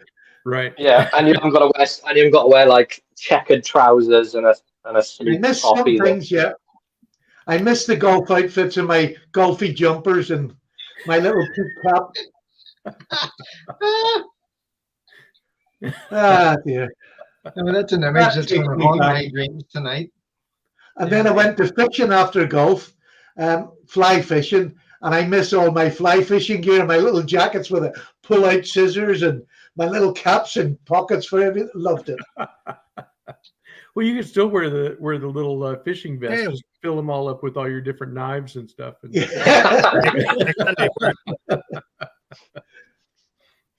I've got a question for Randy. Well, it's not really a question; it's a statement. I want to see your trapper. Which one? You know the one. Yes. I had it ready. Oh, when did you? Oh, that is beautiful. Wow. That's great. Wow. Oh, wow. That is lovely. Is the reverse the same as well? Yeah. Very cool. And where's that? Show me the good blade. No, we've got the good blade out already. We'll show them both.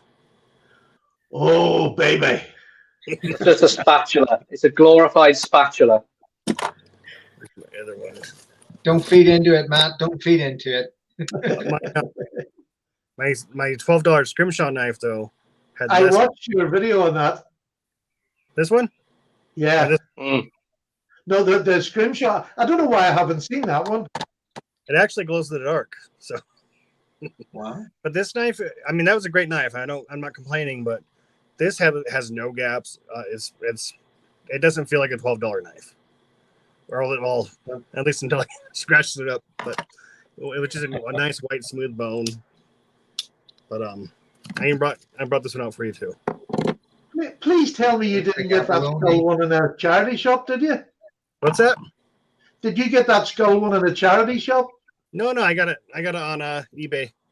All right, that's beautiful. That knife. There. Wow. I got them all.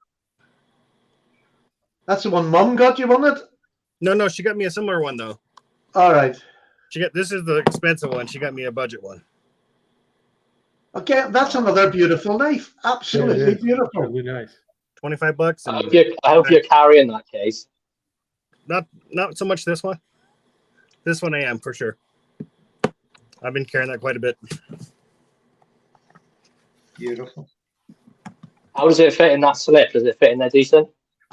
Perfect, yeah. It's nice and loose, but I put it in the bottom first so it stays nice and secure. It doesn't come out too easily, nice. But perfect. Great slip.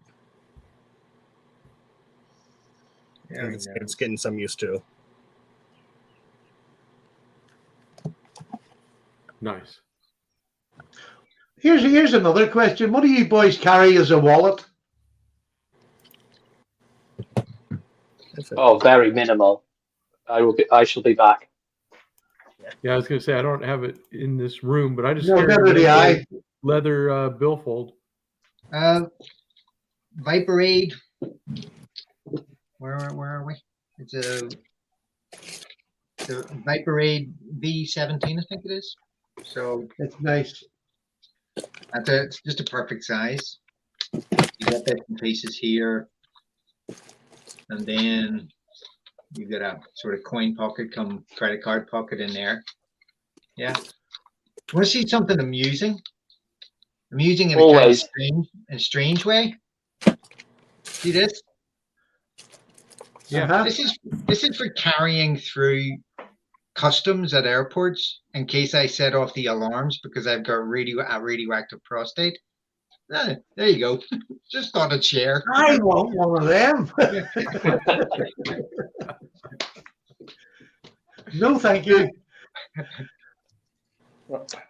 So yeah, the This is Viperade what I is brilliant. Sorry, Matt, go ahead. This is right. This is what I carry. I've taken the cards out of it, obviously, because you're not taking all my what little money I've got left. But it literally is just that, just for cards.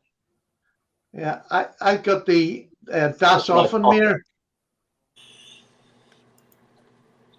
This was made by Shire, the same people that made that slip brandy Brandy's got. That's really nice, actually. Shire in the UK, really nicely well done. Nice stitching.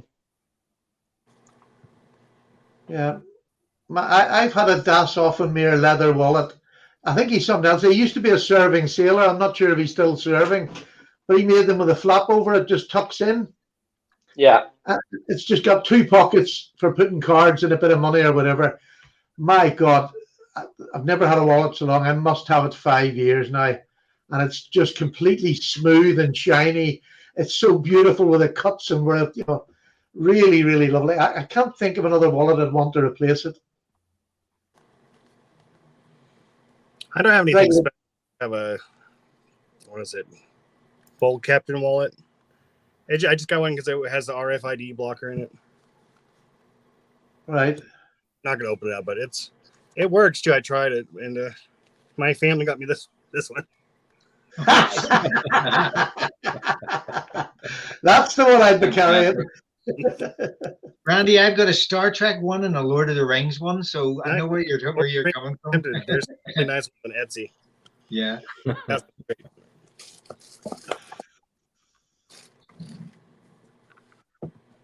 RJ, what do you carry? I just have a regular leather billfold. You know, it's very old school. I think it's probably about, 10 or 12 years old now. So it's just now getting broke in. Yeah. That's because you haven't opened it in a while. That's why. That's true. That's true. A lot of dust in there.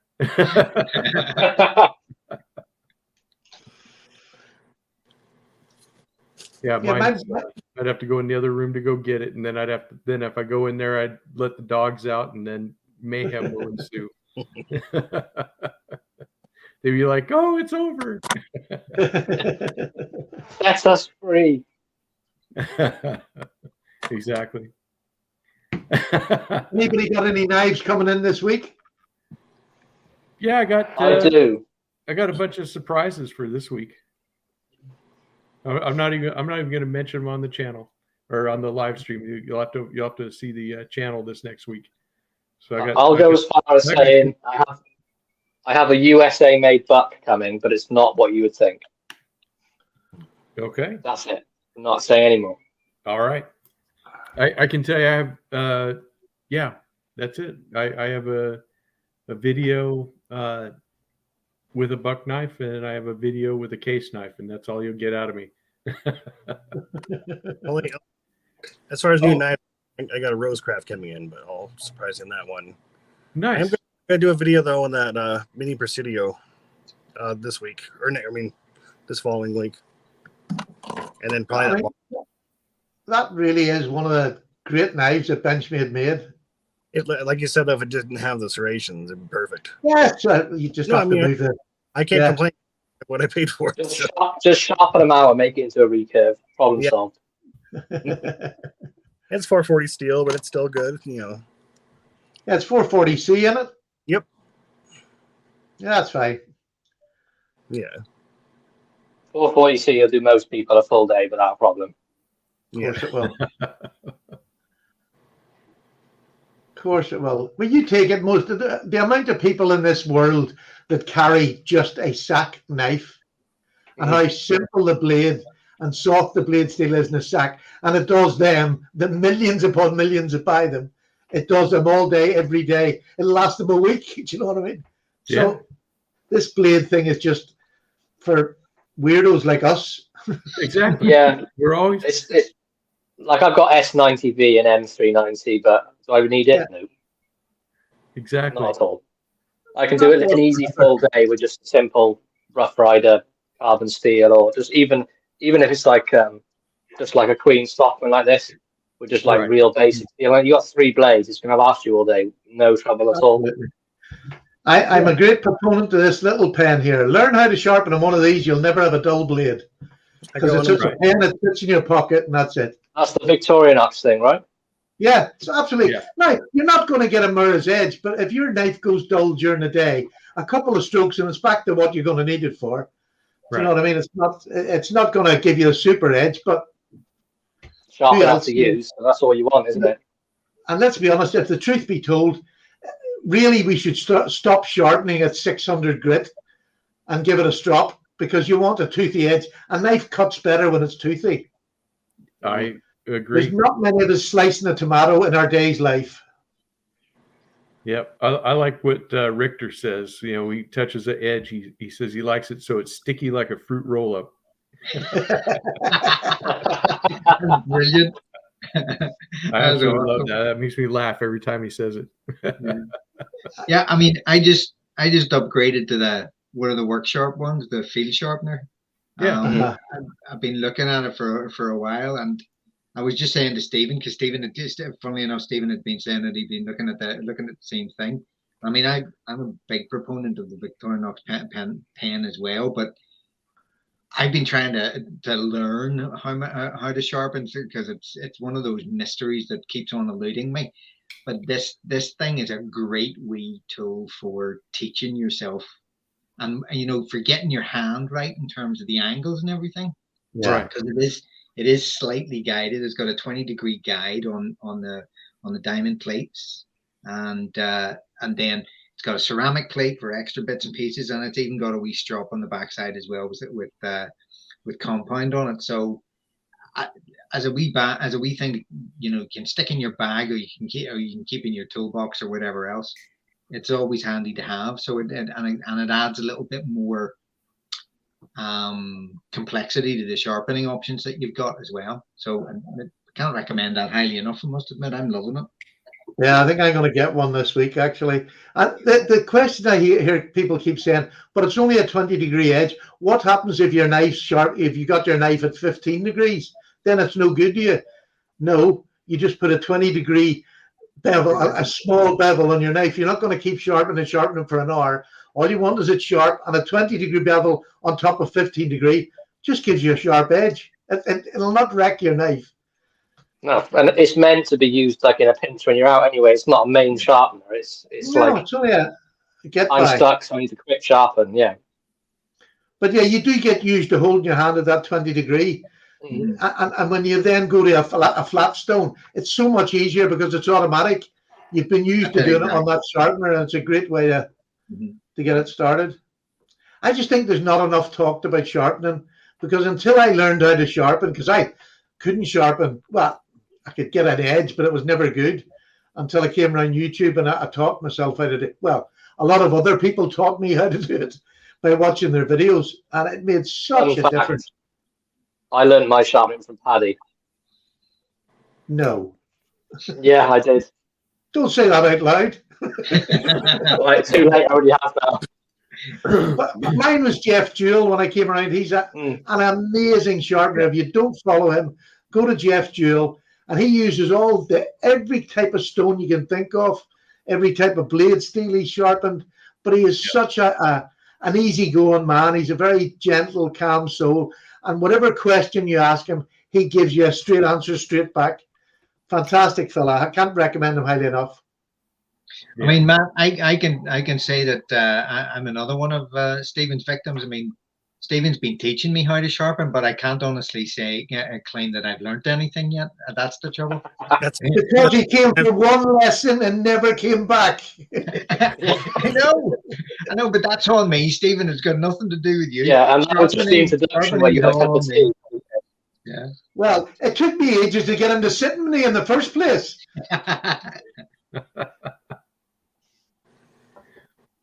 And yes, Jeroen, Tom isn't here, but then there's Tom's philosophy is once your buck gets dull, you just go buy another one.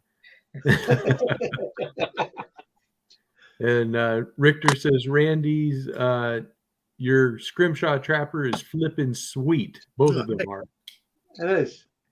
It doesn't show up on camera on this camera though. It's not. It does. It looks good. Do you want to know? It doesn't matter. It's something you've done yourself on your knife. Exactly. It's custom. No one else has it, so therefore it's perfect. No one else has that. And it glows in the dark. Yep. And it glows in the dark. Yep. Glows in the dark. I actually got one of those glow in the dark fobs from Twisted Assistant. Sell them. They're very inexpensive on his. I don't know. Everywhere else seems to be very dear, but he's really cheap, and it's a wee glow in the dark. Yeah. Absolutely fantastic. Really does glow. Yeah, I've got one on my keys as well. The twisted tritium thing. It's a little tiny vial about this big. Clear glass with it in the center of it. And like the prices on his website is so much cheaper than everywhere else. Yeah, and the tritium, it glows for like at least 20 years. 10 years, I think they guarantee it for. Yeah. It probably could go on for 20 years, but they guarantee it for 10. Yeah. Because I would be able to habit of setting keys down there and forgetting I've set them. I mean, if it's glowing, you're not going to forget it, are you? Well, it'll be easier to find. Yes. Because you tell everybody in the room, look for that glowy thing. I don't know where it is. I can't find it, but it glows. If Justin's in the room, he's got a card that proves it. Yeah, glow in the dark, Judd. That's me. Oh, there's a name of a new knife. The glow in the dark, Judd. Get on the sack now. Yep, supplies are limited. Get yours now. We're taking pre-orders. Oh, dear. Oh my goodness. Well, do we have any more questions in the talk box or anything anybody wants to say on the panel? I think we're getting down to around the end of it. Yeah, I've had a ball, and it's been a lot of fun.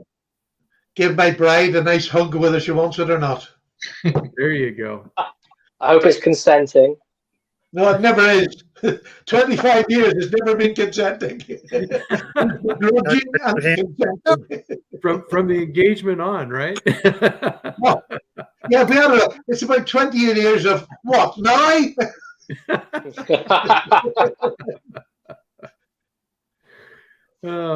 Yeah, there you go. We can abbreviate the new knife, the GITD JUD. No, it's not the first time I've been called a git, that's for sure. Well, I mean, you just call it the gitted Judd. The gitted Judd. I'd buy that for $1. RJ, thanks very much for having me on. That has been great crack. Thanks very much indeed. Oh, you're welcome, Judd. I hope you'll come back sometime. I hope we didn't scare you off. Not at all. Absolute pleasure. Yeah, it's been a lot of fun. Good to talk to you. It was good to see you on here for sure. Yeah. Thanks, Randy. I even missed you. Yeah, it's been nice. Well, don't get too teary-eyed on me. We've got work to do next week because we've got to get dressed up to do an answer to Tom's junior video. So watch it and then start thinking about I Promised Shakespeare and you in a kilt. So it's I've got a leather miniskirt. Will that do? Yeah, perfect. That'll do it. If I can find my lederhosen, we're laughing. I think we should end here before it gets too far. Jeroen, Judd, before you go, Jeroen said that you were radiant today. So. Thank you very much, Jeroen. Yes. Yeah. Thanks, Jeroen. You're not getting a bloody knife now.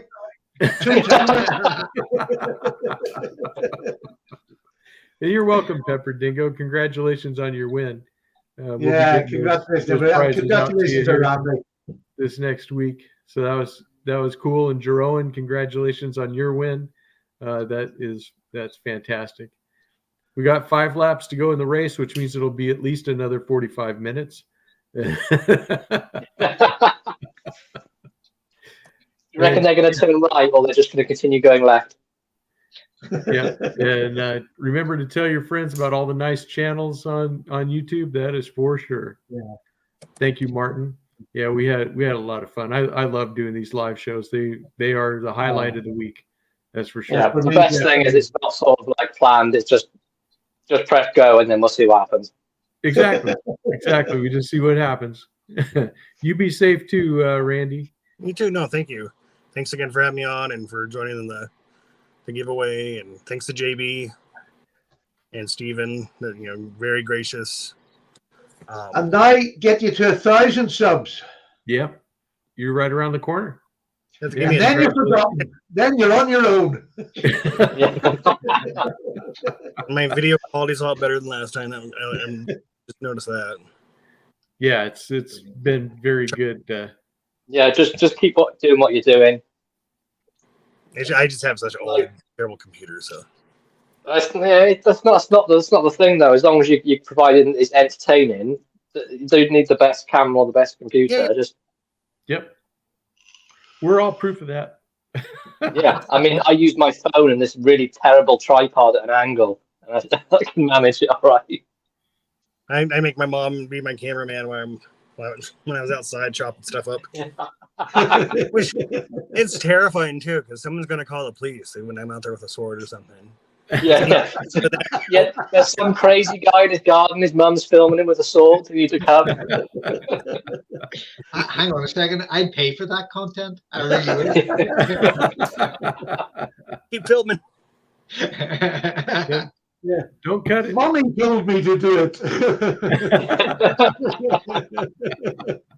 That's what you tell the police officer, is that this isn't my sword. This is my mom's sword. My sword's in the house. Yeah. This is what I've got.